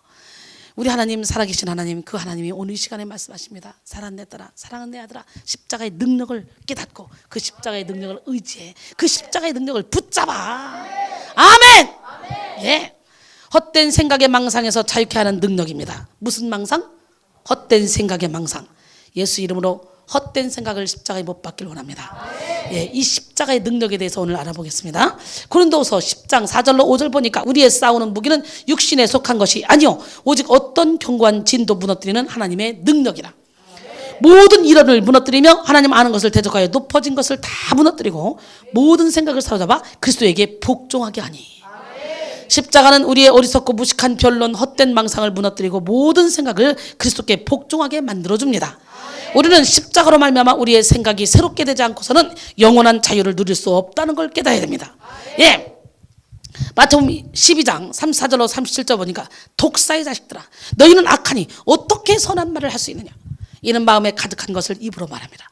선한 사람은 그 쌓은 선에서 선한 것을 내고 악한 사람은 그 쌓은 악에서 악한 것을 내느니라. 내가 너에게 이르노니 사람이 무슨 무익한 말을 하든지 심판날에 이에 대하여 신문을 받으리니 내 말로 의롭다함을 받고 내 말로 정죄함을 받으리라 그랬어요. 그러니 사람만 속이면 돼. 내가 어떤 말을 떠들고 다녀도 내가 사람만 속이면 돼. 저 사람만 속이면 돼. 목사님만 속이면 돼. 이런 얄팍한 생각을 십자가에 못 박으세요. 왜? 우리 하나님은 우리가 말한 대로 일을 행하시는 분이에요. 네 말이 내 귀에 들린 대로 내가 행하리라. 민수기 14장 28절은 말씀하셨잖아요. 그래서 우리는 항상 코람데우의 삶, 하나님 앞에서의 삶을 살아야 돼요. 우리가 십자가 앞에 끊임없이 나아가 말씀 앞에 우리의 생각을 복종시키기만 한다면 어느 순간 우리는 그 십자가와 말씀이 우리의 능력이 되는 것을 경험하게 됩니다. 그 십자가와 말씀이 우리를 점령해서 우리를 복종시키고 우리를 다스리게 한다는 거죠. 갈라디아서 5장 16절에 보니까 내가 이러노니 너희는 성령을 따라 행하라. 그리하면 육체의 욕심을 이루지 아니하리라 그랬어요. 할렐루야. 이것이 바로 성령의 인도함을 받는 삶입니다. 십자가는 우리가 성령의 인도함을 받는 삶을 살도록 만들어주는 능력입니다. 너희가 육신대로 살면 반드시 죽을 것이로되 영으로서 몸의 행실을 죽이면 살리니 무릇 하나님의 영으로 인도함을 받는 사람은 곧 하나님의 아들이라. 로마서 8장 13절 14절 말씀이죠. 할렐루야. 난 여러분 모두가 다 하나님의 아들이 되기 위해서 하나님의 성령의 인도를 받기를 바랍니다. 우리가 성령을 따라 행하면요 우리의 헛된 망상은 저절로 떠나가게 됩니다. 믿음의 주여 또 온전케 하신 예수님께 우리의 모든 생각을 사로잡아 복종시키는 시간이 되기를 원합니다. 그 다음에 헛된 정욕의 망상에서 자유케 하는 능력입니다. 십자가는 헛된 생각의 망상에서 자유케 하는 능력이요 헛된 정욕의 망상에서 자유케 하는 능력입니다. 할렐루야. 요한일서 2장 15절로 17절 보니까 이 세상이나 세상에 있는 것들을 사랑하지 말라. 누구든지 세상을 사랑하면 아버지의 사랑이 그 안에 있지 아니하니 이는 세상에 있는 모든 것이 육신의 정욕과 안목의 정욕과 이색의 자랑이니 다 아버지께로부터 온 것이 아니요 세상으로부터 온 것이라. 이 세상도 그 정욕도 지나가되 오직 하나님의 뜻을 행하는 자는 영원히 거하느니라. 할렐루야. 사람의 마음에는요 채워도 채워지지 않는 빈 공간이 있습니다. 사람들은 그 빈 공간을 채우기 위해 헛된 정욕의 삶을 구하며 살아갑니다. 그러나 그들이 찾는 그 정욕의 삶은 우리 영혼의 빈자리를 1%도 채워줄 수 없는 그야말로 망상에 불과한 것입니다. 많은 사람들이 더 나은 직장, 더 나은 집, 더 좋은 차, 더 높은 명예와 권력 등을 가지면 그들의 삶이 더 행복할 것이라고 생각합니다. 그래서 눈에 보이는 정욕의 삶을 향해 시간, 물질, 노력을 다 바쳐 달려갑니다. 그러나 여러분, 그 길의 끝은 어떻습니까? 솔로몬의 고백처럼 헛되고 헛되며 헛되고 헛되도다. 바로 이겁니다. 우리가 참된 진리의 삶을 살기 위해서는 거짓된 욕망의 망상에서 벗어나야 됩니다. 사탄은 끊임없이 거짓 욕망을 진리인 양 우리를 속이고 그 헛된 망상 속에 인생을 허비하도록 유혹합니다. 고린도서 4장 4절에 그 중에 이 세상 신이 믿지 아니하는 자들의 마음을 혼미하게 하여. 하나님을 제대로 믿지 못하면, 나 자신을 믿으면, 내가 우상이 되면 우리의 마음을 혼미하게 합니다. 사탄이가 혼미하게 하는 순간부터 여러분의 마음에 평안이 없어요. 기쁨이 없어요. 주의 종을 사랑하는 마음도 잃어버려요. 하나님을 사랑하는 마음도 잃어버려요. 예배를 즐거워하는 마음도 잃어버립니다. 그러고 있다면 빨리 내가 지금 사탄의 올매에 빨려 들어갔구나 깨닫고 정신 바짝 차려야 됩니다. 이것을 수도 없이 가르쳐줘도 이걸 못 지키고 빠져가는 사람이 있더라고요. 여러분, 그래서 믿지 않는 자들의 마음을 혼미하게 하여 그리스도의 영광의 복음의 광채가 비치지 못하게 하매니 그리스도는 하나님의 형상이니라 그랬어요. 로마서 6장 6절로 우리가 알거니와 우리의 옛사람이 예수와 함께 십자가에 못 박힌 것은 죄의 몸이 죽어 다시는 우리가 죄에게 종노릇하지 아니하려 함이니 그랬어요. 고린도서 5장 17절에 보니까 그런즉 누구든지 그리스도 안에 있으면 새로운 피조물이라 이전 것은 지나갔으니 보라 새 것이 되었도다. 예수님의 십자가를 통해 우리는 새 사람이 되었습니다. 예수님의 십자가는 우리에게 승리가 됩니다. 난 여러분 날마다 승리하는 삶을 살기로 합니다. 십자가의 승리를 통해 우리는 구원을 받았습니다. 우리의 모든 문제가 십자가 위에서 용납받고 해결됐습니다. 날마다 십자가를 진다는 것은 날마다 용서받고 용납되어진 존재로 다시 서는 것입니다. 그래서 십자가는 하나님의 능력으로 서는 장소입니다. 고린도전서 1장 18절에 보니까 십자가의 도가 멸망한 자들에게 미련한 것이요 구원을 받는 우리에게는 하나님의 능력이라고 그랬죠. 그러므로 우리는 한계에 부딪힐 때마다 십자가 앞으로 나가서 하나님의 능력을 받아야 됩니다. 십자가 앞에서 주님 내 힘으로는 할 수 없습니다. 주님의 십자가가 필요합니다 라고 고백해야 됩니다. 오늘 이 시간 십자가의 능력으로 우리의 한계를 돌파하는 기적의 주인공들이 다 되길 원합니다. 십자가의 승리를 통해 우리는 구원을 받았습니다. 우리의 모든 문제가 십자가 위에서 용납받고 해결되었습니다. 십자가는 우리를 묶고 있는 모든 죄의 사슬에서 승리케 해준 증거입니다. 골로새 2장 14절에 보니까 우리를 거스리고 불리하게 하는 법조문으로 쓴 증서를 지우시고 제하여 버리사 십자가에 못 박으셨다는 거예요. 할렐루야. 여기 불리한 법조문을 쓴 증서, 이건 뭡니까? 고소장, 자술서, 채무증서를 의미합니다. 신학적 의미의 증서는요 율법을 의미합니다. 율법이 없었을 때는 죄를 죄로 여기지 않았지만 율법을 깨닫고 나면 죄를 죄로 여겨지고 이게 죄다는 걸 깨닫게 되잖아요. 율법은 죄로 타락한 인간을 고소해서 죄의 대가로 죽음의 형벌을 받게 하는 그런 법이죠. 그런데 예수 그리스도께서 십자가에 달리심으로 우리가 받을 형벌을 대신 받으셨다는 거지. 십자가에서 친히 죽으시고 우리에게 주어진 불리한 법조문을 쓴 증서를 다 찢어버리셨어요. 제하여 버리셨어요. 그 증서를 다 불태워버리셨어요. 이제 더 이상 그 증서에 있는 우리의 죄에 대한 형벌이 적용되지 못하게 하셨어요. 우리는 십자가로 인해 이미 증서에 기록된 내용으로부터 자유케 됐습니다. 우리는 그 십자가의 은혜로 인해 승리한 거예요. 마가복음 10장 45절에 보니까 인자가 온 것은 섬김을 받으려 함이 아니라 도리어 섬기려 하고 자기 목숨을 많은 사람의 대속물로 주려 함이라 그랬어요. 그렇기 때문에 십자가에서 많은 사람의 대속물로 자기 목숨을 주신 주님의 그 사랑을 본받아서 우리도 복음을 알지 못하는 그 많은 사람들을 위해 희생의 그런 삶을 삶으로 해산하는 수고를 함으로 생명을 바침으로 그들도 진리 안의 자유 가운데 만들어져야 될 책임과 의무가 있다는 거예요. 사도행전 1장 8절 시작. 오직 성령이 너희에게 임하시면 너희가 권능을 받고 예루살렘과 온 유대와 사마리아와 땅 끝까지 이르러 내 증인 되리라 했어요. 우리 주님의 증인 됩시다. 그래서 결국은 예수님의 그 십자가로 인해 우리는 완전한 승리를 거두었습니다. 이제는 여러분 자신을 두렵게 만드는 죄에 묶일 필요가 전혀 없습니다. 죄책감에 매일 필요도 없습니다. 모든 죄의 속성으로부터 주님의 십자가로 인해 다 벗어나게 되겠고 승리했으니까. 조상들이 죄은 죄, 이전에 지은 죄, 내가 현재 지은 죄, 앞으로 지을 죄까지 주님은 다 해결해 놓으셨기 때문에 우리는 날마다 주님 앞에 회개하면서 다시는 그 죄를 범하지 않도록 주님 나를 사로잡아 주세요. 나를 주님의 사랑으로 강권해 주세요. 예, 주님의 사랑이 나를 강권하면요, 예수님의 사랑의 너비와 길이와 높이와 깊이를 깨달으면요, 절대로 이웃에게 악을 행하지 않습니다. 사랑은 이웃에게 악을 행하지 않냐나니? 사랑하는 사람이 여러분 간음을 할 수 있어요? 부모를 공경하지 않을 수 있어요? 간음할 수 있어요? 도둑질할 수 있어요? 살인할 수 있어요? 이웃 것을 탐낼 수 있어요? 못하잖아요. 그렇기 때문에 저절로 율법을 완성시킬 수 있다는 거예요. 로마서 13장 10절에 보니까 사랑은 이웃에게 악을 행하지 아니하나니 그러므로 사랑은 율법의 완성이니라. 오늘 그 사랑이 여러분을 강권하길 원합니다. 할렐루야. 예, 여러분 얼마나 좋아. 이렇게 한번 듣고도 워낙 말을 빨리 하는 데다가 내용이 너무 광대하기 때문에 잘 못 알아듣는데 영상으로 또 딱 해서 올리면 두 번째 세 번째 영상을 들으면 점점점 그게 쫙 빨려 들어가지. 그래서 여기 있을 때는 뭐가 뭔지 몰랐는데 여기서 한 번 듣고 영상 들어보니까 어머 쉬워지네. 세 번째 들으니까 어머 이 설교 쉽네. 처음에 들 때는 어려워. 못 들어본 말을 막 하니까. 예, 그러나 자꾸 듣다 보면 우리 하나님은 살아계십니다. 히브리서 4장 16절에 그러므로 우리는 긍휼하심을 받고 때를 따라 돕는 은혜를 얻기 위하여 은혜의 보좌 앞에 담대히 나아갈 것이니라. 오늘 이 시간 십자가의 능력으로 우리의 한계를 돌파하는 그런 시간이 되길 바랍니다. 여러분의 모든 망상을 십자가에 못 박고 십자가 앞으로 나와서 해결받고 승리하는 기적의 주인공들이 다 되길 원합니다. 예, 십자가는 또한 예, 친밀감이에요. 예수님의 십자가는 뭐라고요? 친밀감, 가까워지는 거예요. 우리가요 주님의 십자가 때문에 처음 봐도 가까워지는 거지. 두 번째 아담 예수 그리스도의 가장 강력한 사랑이 표현된 자리가 어디냐? 바로 십자가입니다. 십자가 위에서 죄인인 우리는 예수님의 사랑과 흔적을 보게 됩니다. 끝까지 사랑하신 사랑, 모든 것을 다 주신 사랑, 생명까지 아끼지 않고 주신 사랑을 보면서 주님과의 친밀함을 만끽할 수 있죠. 십자가에서 하나님과 우리의 막힌 담이 다 무너졌습니다. 여러분, 죄가 하나님과 우리 사이에 거리를 내서 우리의 기도를 듣지 못하게 한다 그랬잖아요. 이사야 59장 1절로 2절 보니까. 예, 근데 에베소 2장 14절로 17절 보니까 그는 우리의 화평이신지라 둘로 하나를 만드사 원수된 것 곧 중간에 막힌 담을 자기 육체로 허시고 법조문으로 된 계명의 율법을 폐하셨으니 이는 이 둘로 자기 안에서 한 세 사람을 지어 화평하게 하시고 또 십자가로 이 둘을 한 몸으로 하나님과 화목하게 하려 하십니다.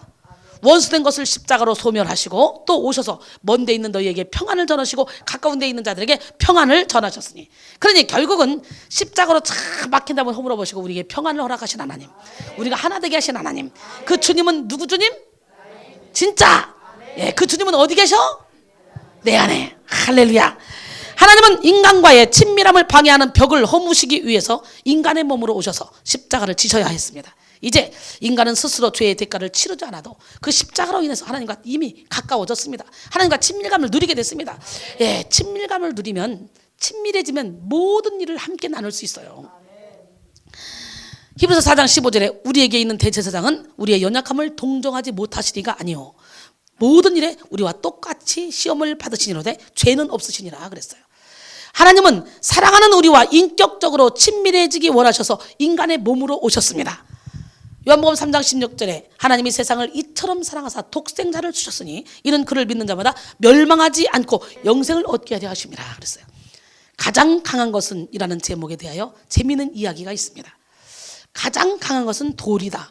그러나 돌은 쇠가 깬다. 쇠를 녹이는 것은 불이다. 불은 물이 끈다. 물은 구름이 된다. 구름은 바람에 날려간다. 바람은 벽 앞에 더 이상 나가지 못한다. 벽을 쌓는 것은 사람이다. 사람은 죽음 앞에 무기력하다. 그러므로 죽음이 제일 강하다. 그런데 죽음보다 더 강한 것이 바로 십자가다. 십자가는 죽음을 이겼기 때문이다. 멋지지 않습니까? 예, 이 죽음도 이기게 한 것이 바로 우리를 향한 하나님의 사랑입니다. 우리를 너무 사랑하시고 친밀함을 이루기 위해 오셨기 때문에 우리는 죽음이 두렵지 않습니다. 가장 강한 것은 하나님의 사랑입니다. 그 사랑 때문에 예수님께서 십자가에 못 박히셨습니다. 예, 그렇기 때문에 이제 그 예수를 믿는 사람은요 사망이 두렵지 않습니다. 그러니까 차라리 내가 육체를 떠나 주님과 함께 있는 그것이 좋다고 고린도서 5장 8절 이하에 사도 바울이 고백하잖아요. 예, 고린도서 15장 55절로 56절 보니까 사망아 너희 승리가 어디 있느냐? 사망아 내가 쏘는 것이 어디 있느냐? 사망이 쏘는 것은 죄요 죄의 권능은 율법이라 그랬어요. 근데 율법을 이미 폐했잖아. 하나님이 율법을 완성시켰잖아. 그렇기 때문에 사망도 우리를 쏠 수가 없는 거예요. 할렐루야. 이야, 멋지지 않습니까? 빌립보 2장 6절로 7절 보니까 그는 근본 하나님의 본체시나 하나님과 동등됨을 취할 것으로 여기지 아니하시고 오히려 자기를 비워 종의 형체를 가지사 사람들과 같이 되셨고 이렇게 낮은 마음으로 오셔서 우리를 위해 십자가에 못 박혀 죽으신 그 주님이 바로 나의 주님이기 때문에 그 주님의 사랑을 품으면 내가 용서하지 못할 사람이 없고 사랑하지 못할 사람이 없고 이해되지 않는 사람이 없습니다. 누구 때문에가 아니라 모든 것은 다 내 탓입니다 하면서 모든 사람을 품게 되죠. 여기는요 영적인 전쟁터잖아요. 그러다 보니까 회칠한 무덤이 제껴져서 막 나가는 과정에 여러 가지 현상들이 일어납니다.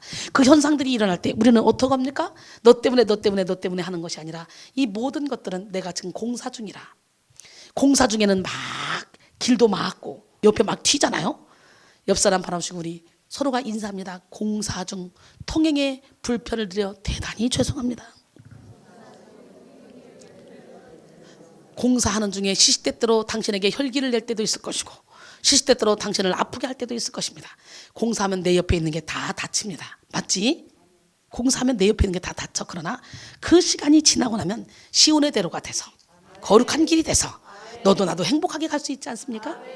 그렇기 때문에 오늘 빨리 공사를 끝내고 공사 중인 사람한테 너 왜 이렇게 부정적인 말하냐, 너 왜 이렇게 이상한 말하냐 그러지 말고 부정적인 말하고 이상한 말할 때 여기 휩쓸리지도 말고 우리는 어떻게 돼? 주님의 사랑을 가지고 그 부정적인 말하면 안 돼. 영적인 전쟁터에서 입으로 자꾸 부정적인 말하면 하나님이 네 말이 내 귀에 들린 대로 시행한다 그랬어. 그러니까 그런 말하면 귀신만 좋아하는 거야. 그러면서 사랑으로 품어서 그가 부정적인 말 하지 않도록 해야지. 저 사람은 이간질해요, 저 사람은 이간질 시켜요, 저 사람은 부정적인 말해요, 저 사람은 이래요, 아우 진짜. 그리고 싸우지 말란 얘기야. 예수님께는요 하나님의 권세가 있습니다. 모든 능력과 권세를 가지신 예수님은 그 어떤 것도 불가능한 것이 없습니다. 십자가에 못 박히셔야 할 상황도 피할 수 있었습니다. 예수를 조롱하는 그런 사람들에게 징계를 내리실 수도 있었습니다. 그러나 예수께서는 그렇게 하지 않으셨습니다. 네, 친히 사람의 모양으로 오셔서 죽기까지 복종하시고 죽으셨습니다. 조롱당하셨어도 변명도 하지 않으십니다. 우리를 너무도 사랑하시기 때문에 우리의 모든 죄를 대신 지시기 위해서 그랬어요. 사랑했기에 대신할 수 있는 것이 죽음이라면 죽기를 원하셨고 줄 수 있는 것이 있다면 다 주기를 원하셨어요. 그래서 생명까지 주신 거예요. 그로 인해 우리는 하나님과 영적 친밀함을 이룰 수 있게 됐습니다. 죄에 빠진 우리를 사랑하셔서 자신을 죽게 한 예수 그리스도는 우리의 영원한 생명이 되십니다. 주님의 사랑이 없었다면 우리는 여전히 죄 가운데 있을 것입니다. 죄와 사단의 종노릇해서 우리에게는 생명도 영원한 희망도 없었을 것입니다. 그런데 사랑으로 인해 우리 주님께서 자신의 몸을 우리 죄값으로 내놓고 친히 십자가에서 죽는 헌신을 통하여 우리는 이제 모든 것을 다 얻은 자가 됐습니다. 한국 전쟁 때 있었던 일입니다. 눈물겨운 이야기입니다. 한 군인이 지뢰를 밟아서 터지면서 몸이 공중으로 확 치솟았다가 떨어졌습니다. 몸과 팔다리는 괜찮은데 그만 두 눈을 잃고 말았습니다. 군의관이 봉합수술을 하면서 수술은 하지만 눈알이 없어서 평생 앞을 보지 못할 것이라고 했습니다. 젊은 군인은 고래고래 소리를 지르면서 차라리 죽여달라고 했습니다. 눈 없이 사는 것보다 죽는 게 낫다고. 의사는 앞을 못 보지만 생명은 소중한 것이라며 강제로 마취를 시켜서 수술을 했습니다. 붕대로 눈을 감아놓았는데 군인은 절망하면서 여전히 소란을 피웁니다. 나 죽여주세요. 나 살 필요가 없어요. 보지 못하는 눈을 가지고 어떻게 삽니까? 그때 이렇게 말합니다. 당신의 눈 한 짝을 기증한 사람이 있습니다. 그것도 싫습니다. 애꾸는 가지고 어떻게 삽니까? 난 싫습니다. 막 때를 쓰며 호란을 피웁니다. 울면서. 애꾸너로 사느니 차라리 죽는 게 낫습니다. 드디어 눈에 붕대를 푸는 날이 왔습니다. 의사가 병자에게 분명히 볼 수 없었는데 자네를 위해서 한쪽 눈을 준 사람이 있어. 한쪽 눈을 볼 수 있게 됐네. 그렇게 의사가 말했어도 애꾼으로 살면 뭐하냐고, 싫다고 병사는 여전히 소리를 질렀어요. 그런데 눈에 붕대를 풀고 물체가 희미하게 보이더니 점점점 밝게 보이기 시작합니다. 그때 자기 앞에 서 있는 분의 얼굴이 보였습니다. 바로 어머니였습니다. 그런데 어머니의 한쪽 눈이 없었습니다. 어머니가 자신을 위해서 한쪽 눈을 빼주고 그리고 애꾼눈이 된 거예요. 애꾼눈도 싫다 그렇게 막 소리를 쳤던 이 아들은 하염없는 눈물을 흘리면서 어머니 앞에 무릎을 꿇었어요. 예, 어머니의 눈 하나가 없는 그 모습을 보며 저는 이 세상에서 가장 행복한 사람으로 살겠습니다. 어머니가 나를 얼마나 사랑하면 눈을 빼서 내게 주십니까? 이 청년은 어머니의 애꾸 눈을 보면서 이 세상에서 자기가 가장 행복한 사람, 자기가 얼마나 중요한 사람이라는 걸, 자기의 가치를 깨닫게 된 거예요. 어머니를 통한 자신의 재발견입니다. 그러게 우리는 십자가에서 나를 위하여 자신의 생명을 주신 하나님의 사랑을 보아야 되고, 나의 가치가 얼마나 중요한지를 발견해야 됩니다. 나라는 존재가 얼마나 소중한 사람인지 깨달아야 됩니다. 주님께서 자신의 목숨을 바치기까지 나를 사셨으니 오직 주님의 사랑만을 의지하며 친밀함을 누리는 지혜로운 성도가 되기를 원합니다. 예, 어깨 힘줘요. 나는 왕같은 제사장이다. 나는 거룩한 하나님의 나라다. 나는 하나님의 소유된 백성이다. 나는 하나님의 선전물이다. 나는 하나님의 걸작품이다. 나는 명품이다. 예, 베드로전서 2장 9절 말씀이잖아요. 우리는 보통 사람 아니에요. 70억 인구 중에 여러분 똑같은 사람 한번 만들어봐, 찾아봐. 없어요. 여러분 다 명품들이에요. 가짜는 비슷하게 다 만들지만 명품은요 딱 하나입니다. 생각을 해봐요. 하나님이 얼마나 오묘하시면 70억 인구를 만드는데 다 틀리게 만들 수 있을까? 요만한 손바닥만한 이 얼굴을 어떻게 그렇게 다 틀리게 만들까? 우리가 이 손바닥만한 이 얼굴을 그린다고 생각해봐. 비슷한 그림이 얼마나 많이 나오겠어. 70억 개를 그려봐. 다 비슷비슷한 그림이 엄청 나오겠지. 아무리 변형시켜도. 근데 우리 하나님, 멋쟁이 하나님, 기적의 하나님은 다 틀리게 만들었다는 거예요. 그래서 우리는 명품이라는 거예요. 자신감을 가져. 야, 나같이 생긴 사람 있으면 나와보라 그래. 야, 비슷하면 너희들은 다 모조품이고 나는 명품이야. 까불지 마. 내가 눈이 째졌으면 어때? 내가 입이 삐뚤어졌으면 어때? 하나님이 보시기에 좋으니까 나를 이렇게 만드신 거야. 난 명품이야. 자신 있게 그러고 살아야 돼. 할렐루야. 그 다음에 십자가는 용기입니다. 용기. 사실 십자가만큼 멸시천대의 자리는 없잖아요. 십자가는 고통스러운 자리요, 가장 지옥스러운 자리요, 죽음의 장소요. 십자가는요 가장 치명적인 죄인들의 사용 도구입니다. 노예들의 사용 도구입니다. 근데 예수님이 그 수치스러운 그 십자가를 지셨다는 거예요. 누구 때문에? 우리 때문에. 십자가를 지는 가장 낮은 자리에서, 인생의 최고의 밑바닥에서 주님은 우리에게 말씀하십니다. 내가 넘어진 그 자리에서 다시 일어나라. 내 십자가는 더 낮은 밑바닥에서 일어난 용기요 능력이다. 십자가를 붙들고 용기 있게 다시 일어나면 십자가를 따를 수 있는 용기가 생깁니다. 우리 이제 용기를 가지고 철저히 자신을 버리고 십자가를 따르는 삶을 살아야 됩니다. 예수님의 용기는 자신의 몸을, 죄인들을 구원하기 위하여 십자가에 못 박도록 내주신 용기죠. 예, 우리가 많이 쓰인 살신성인이란 그런 사자성어는 자기 몸을 희생하여 어진 일을 한다는 뜻입니다. 국가를 위해서 살신성인하면 우리는 순국열사라고 합니다. 이웃을 위해서 살신성인하면 의로운 사람이라 칭호를 받습니다. 죄에 빠진 인간을 구원하기 위하여 자신을 죽게 한 예수 그리스도는 우리의 영원한 구원자이십니다. 주님의 헌신이 없었다면 우리는 여전히 죄 가운데 있을 것입니다. 죄와 사탄의 종로로 타며 살아갈 수밖에 없는 그런 연약한 존재였습니다. 에베소 2장 1절로 3절 보니까 그는 허물과 죄로 죽었던 너희를 살리셨도다. 그때 너희는 그 가운데서 행하여 이 세상 풍조를 따르고 공중의 권세 잡은 자를 따랐으니 곧 지금 불순종의 아들들 가운데 역사하는 영이라. 전에는 우리도 다 그 가운데서 우리 육체의 욕심을 따라 지내며 육체와 마음이 원하는 것을 하여 다른 이들과 같이 본질상 진노의 자녀였더니, 우리는요 이렇게 본질상 진노의 자녀였어요. 우리에게는 영원한 희망이 없었지만 우리 주님께서 자신의 몸을 우리의 죄값으로 내놓고 친히 십자가에서 죽는 용기를 통하여 우리 죄가 모두 사함을 받게 됐다는 거. 우리는 이제 십자가의 가치를 깨닫고 우리에게 주신 능력으로 용기 있는 삶을 살아야 될 줄 믿습니다. 십자가 앞에서요 우리 자신의 현실을 인정해야 돼요. 현실을 인정할 때 치료가 시작돼. 할렐루야. 여러분이 어떤 상황에서 회복되기를 원하든지 반드시 먼저 거쳐야 될 과정이 있습니다. 그것은 바로 자신의 현실을 인정하는 거예요. 질병에 걸린 사람은요 질병 걸린 것을 인정해야 치료받는 길이 생깁니다. 공부를 못하는 사람은요 내가 공부 못한다는 것을 인정해야 공부 잘할 수 있는 그런 길이 생깁니다. 자신이 공부를 못하지 않는다, 난 잘한다, 나는 질병에 걸리지 않았다, 이렇게 박박 우기면 결국은 공부를 못할 수밖에 없고 질병에서 해방될 수가 없다는 거예요. 악한 사람이 자신의 악함을 인정하지 않고 자신은 원래부터 선한 사람이라고 박박 우기면 절대로 선해질 수 없습니다. 분노가 많고 혈기가 많은 사람이 나는 원래 혈기가 없는 사람, 난 착한 사람이라고 박박 우기면 그 사람은 결단코 선한 사람이 될 수 없다는 걸 깨닫기를 바랍니다. 교만한 사람이 자신의 교만을 인정하지 않고 자신은 겸손한 사람이라고 우기면 절대로 겸손해질 수 없습니다. 잘못해놓고 잘못을 인정하지 않으면 절대로 그 잘못은 고쳐지지 않습니다. 마찬가지로 망상의 삶에서 벗어나 진리의 삶을 살고 싶다면 망상에 빠졌던 자신의 현실에 대해서 직시하고 인정해야 됩니다. 십자가는 우리의 죄악된 실체, 죄의 진면목이 가장 확실하게 드러나는 현장입니다. 예, 십자가. 여러분의 삶이 진정으로 회복되기를 원하십니까? 그렇다면 십자가 앞에 나가 여러분의 죄를 다 인정하시기 바랍니다. 그때 하나님은 우리의 모든 연약함과 질병을 다 드러내어 고쳐주십니다. 호세아 6장 1절에 오라 우리가 여호와께로 돌아가자. 여호와께서 우리를 찢으셨으나 도로 낫게 하실 것이요 우리를 치셨으나 싸매어 주실 것입니다. 시편 51편 17절에 하나님께서 구하시는 제사는 상한 심령이라. 하나님이여 상하고 통회하는 마음을 주께서 멸시하지 아니하시리이다. 시편 34편 18절에 보니까 여호와는 마음이 상한 자를 가까이 하시며 중심으로 통회하는 자를 구원하시는도다 그랬어요. 우리 속에 해결되지 못한 과거의 상처가 우리의 현재와 미래에 영향을 끼치는 것은 정말 엄청나게 많이 끼칩니다. 대단하게 끼칩니다.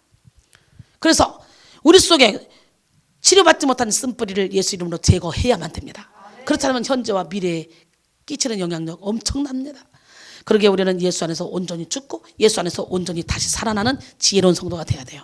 갈라디아서 2장 20절에 내가 그리스도와 함께 십자가에 못 박혔나니 그런즉 이제는 내가 사는 것이 아니요 오직 내 안에 그리스도께서 사시는 것이라. 이제 내가 육체 가운데 사는 것은 나를 사랑하사 나를 위하여 자기 자신을 버리신 하나님의 아들을 믿는 믿음 안에서 사는 것이라 그랬어요. 로마서 6장 8절로 9절 보니까 만일 우리가 그리스도와 함께 죽었으면 또한 그와 함께 살 줄을 믿노니 이는 그리스도께서 죽은 자 가운데서 살아나셨음에 다시 죽지 아니하시고 사망이 다시 그를 주장하지 못할 줄을 알미로라 그랬어요. 예수님의 십자가는 우리를 죄로 인한 망상의 삶으로부터 끌어내어 진리의 삶으로 인도하는 유일한 길입니다. 십자가보다 더 뚜렷한 하나님의 사랑의 증거는 없습니다. 로마서 5장 8절 우리가 아직 죄인 되었을 때 그리스도께서 우리를 위하여 죽으심으로 하나님께서 우리에 대한 자기의 사랑을 확증하셨느니라. 예수 그리스도의 십자가는 모든 지혜와 능력과 평안과 희망입니다. 즐거움과 기쁨입니다. 우리를 거룩함으로 이끄는 가장 강력한 동기는 바로 갈보리 십자가입니다. 갈보리 십자가에 주님을 바라보는 여러분 모두가 되기를 원합니다. 우리는 우리 것이 아니에요. 그분은 고귀한 핏값으로 산 세상 누구와도 견딜 수 없는 존귀한 존재입니다. 이미 갚을 수 없는 큰 사랑의 빚을 지은 존재로서 우리의 몸은 하나님을 영화롭게 해야만 하는 그런 충분한 의무가 있습니다. 로마서 8장 12절에 그러므로 형제들아 우리가 빚진 자로 돼 육신에게서 쳐서 육신대로 살 것이 아니니라 그랬어요. 고린도전서 6장 19절로 20절 보니까 너희 몸은 너희가 하나님께로부터 받은 바 너희 가운데 계신 성령의 전인 줄 알지 못하느냐? 너희는 너희 자신의 것이 아니라 값으로 산 것이 되었으니 그런즉 너희 몸으로 하나님께 영광을 돌리라 그랬어요. 로마서 12장 1절에도 보니까 그러므로 형제들아 내가 하나님의 모든 자비하심으로 너희를 권하노니 너희 몸을 하나님이 기뻐하시는 거룩한 산 제물로 드리라. 이는 너희가 드릴 영적 예배니라. 오늘 본문에 나오는 사울은 자신을 너무너무 사랑한 나머지 자신의 유익을 주는 다윗을 질투해서 결국은 망상에 빠져 패망하고 말았습니다. 우리는 고난 중에 자기애를 버리고 오직 예수님만 의지함으로 망상의 세계에서 빠져나와 십자가만을 의지해야 됩니다. 그럴 때 진리 안의 자유 가운데 거할 수 있습니다. 예수님은 십자가에서 우리의 모든 죄를 대신 지셨습니다. 그리고 죽으셨습니다. 그러므로 이제 우리는 죄에 대하여 죽었고 의에 대하여 산 자들입니다. 예수 그리스도의 십자가보다 우리를 더 아름답고 순결하게 만들 수 있는 것은 없습니다. 다시 한번 여러 가지 망상의 세계에서 빠져나와 십자가 앞에 서서 우리의 현실을 인정하며 치료받는 귀한 시간이 되길 원합니다.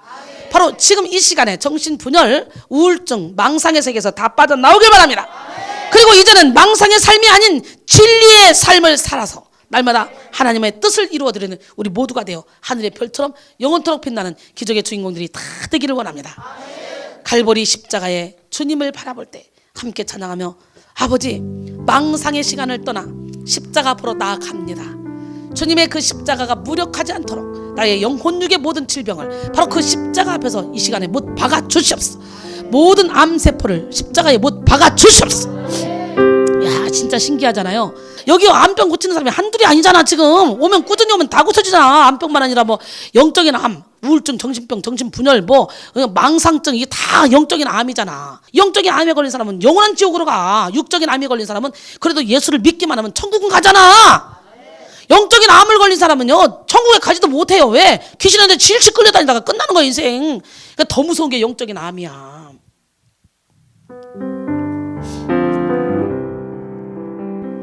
갈보리 십자가 십자가에 주님을 바라볼 때 하나님 크신 사랑 너무나 고마워라. 예수님의 십자가 이제는 나도 지고 이 생명 다 바쳐서 주님을 따르리라. 우리에게 믿음과 소망을 주시며 사랑으로 세상을 이기게 하셨네. 예수님의 십자가 이제는 나도 지고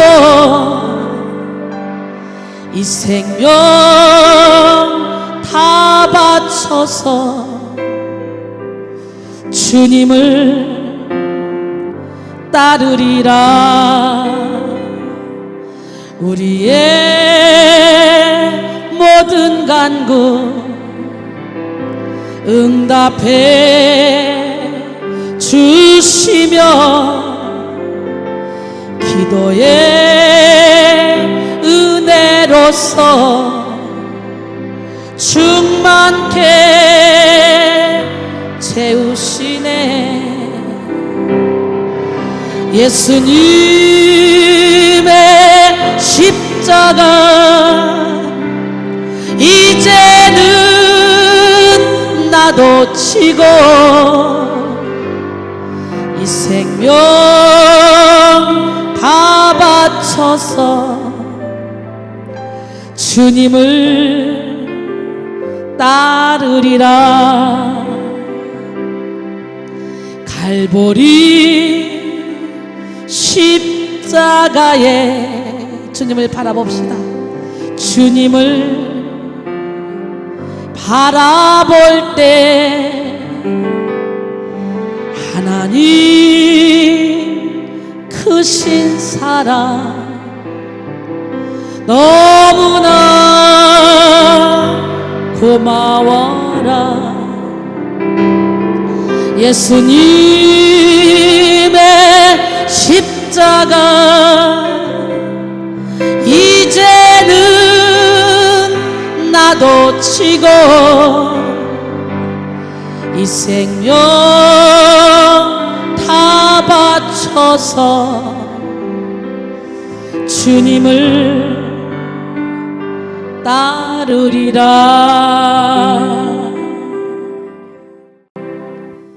할렐루야. 주님이 결박 당하실 때에 나의 마음 괴로웠고 나 때문에 십자가를 지시는 그 주님의 모습을 한번 바라보며 여러분이 마음속으로 그려보며 이 찬양을 받습니다. 찬송 중에 거하시는 하나님, 그 하나님은 여러분을 묶이는 모든 결박을 다 풀어주실 줄로 믿습니다. 더 이상 망상의 세계에 속아서 거기에 시간을 낭비하지 마시고 거기서 빠져나와 십자가 앞에서 자유하기를 바랍니다. 더 이상 자기애에 빠져서 고통스럽게 살지 마시고 예수를 사랑하는 마음으로, 하나님을 사랑하는 마음으로 일생을 바치기로 결단하시기 바랍니다. 주님이 결박당하실 때에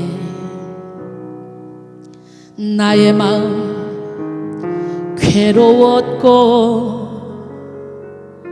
주님이 매맞고 능욕당하실 때 나 어찌할 줄을 몰랐으며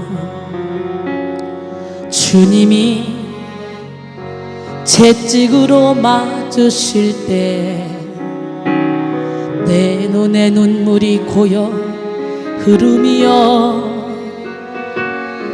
주님이 못 박힐 때 내가 흔들림이여 흔들림이여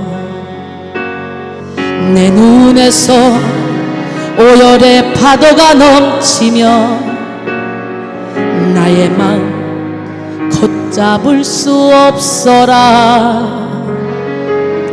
그의 아픔이 내 아픔이요 그의 죽음이 내 죽음이라. 그러기에 그의 부활도 내 부활이네. 그러기에 그의 부활도 내 부활이네.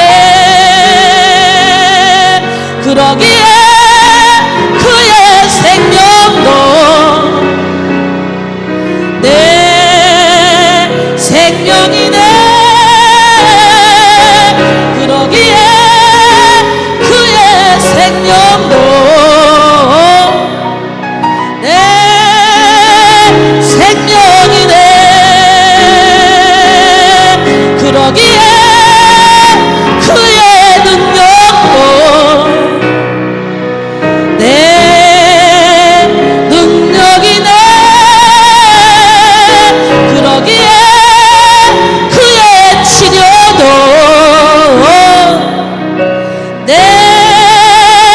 치료이네.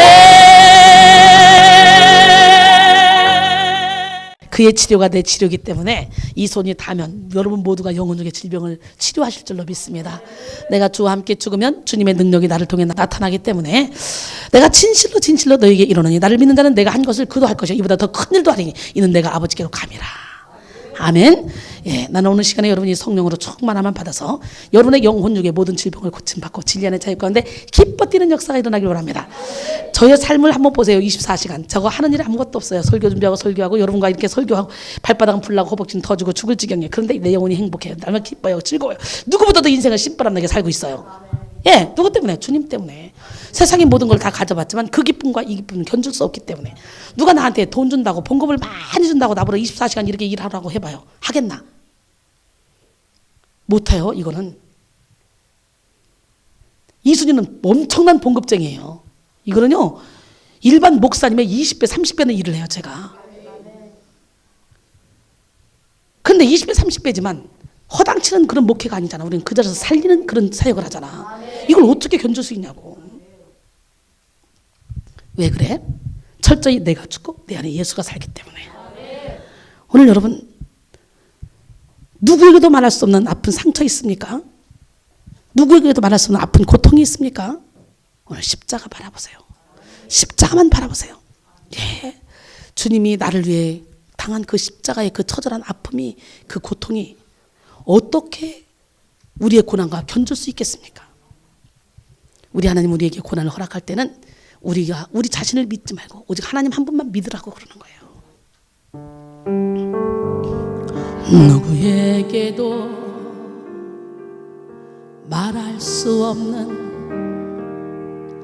아픈 상처 있나요? 누구에게도 보일 수 없는 아픈 고통 있나요? 너의 고통이 아무리 크다 해도 주님 고통만 하나요? 너의 삶이 아무리 힘들고 어려워도 십자가 바라보세요. 온몸에 창과 채찍 맞으신 참혹한 주님 모습 멸시천대 그 고통 누굴 위해 당하셨나? 십자가 후에 있듯이 지금의 고난이 지난 후에 좋은 일이 있으리라. 온몸에 창과 채찍 맞으신 참혹한 주님 모습, 멸시천대 그 고통 누굴 위해 당하셨나. 십자가 후에 부활의 영광이 있듯이 지금의 고난이 지난 후에, 믿으십니까? 좋은 일이 있으리라.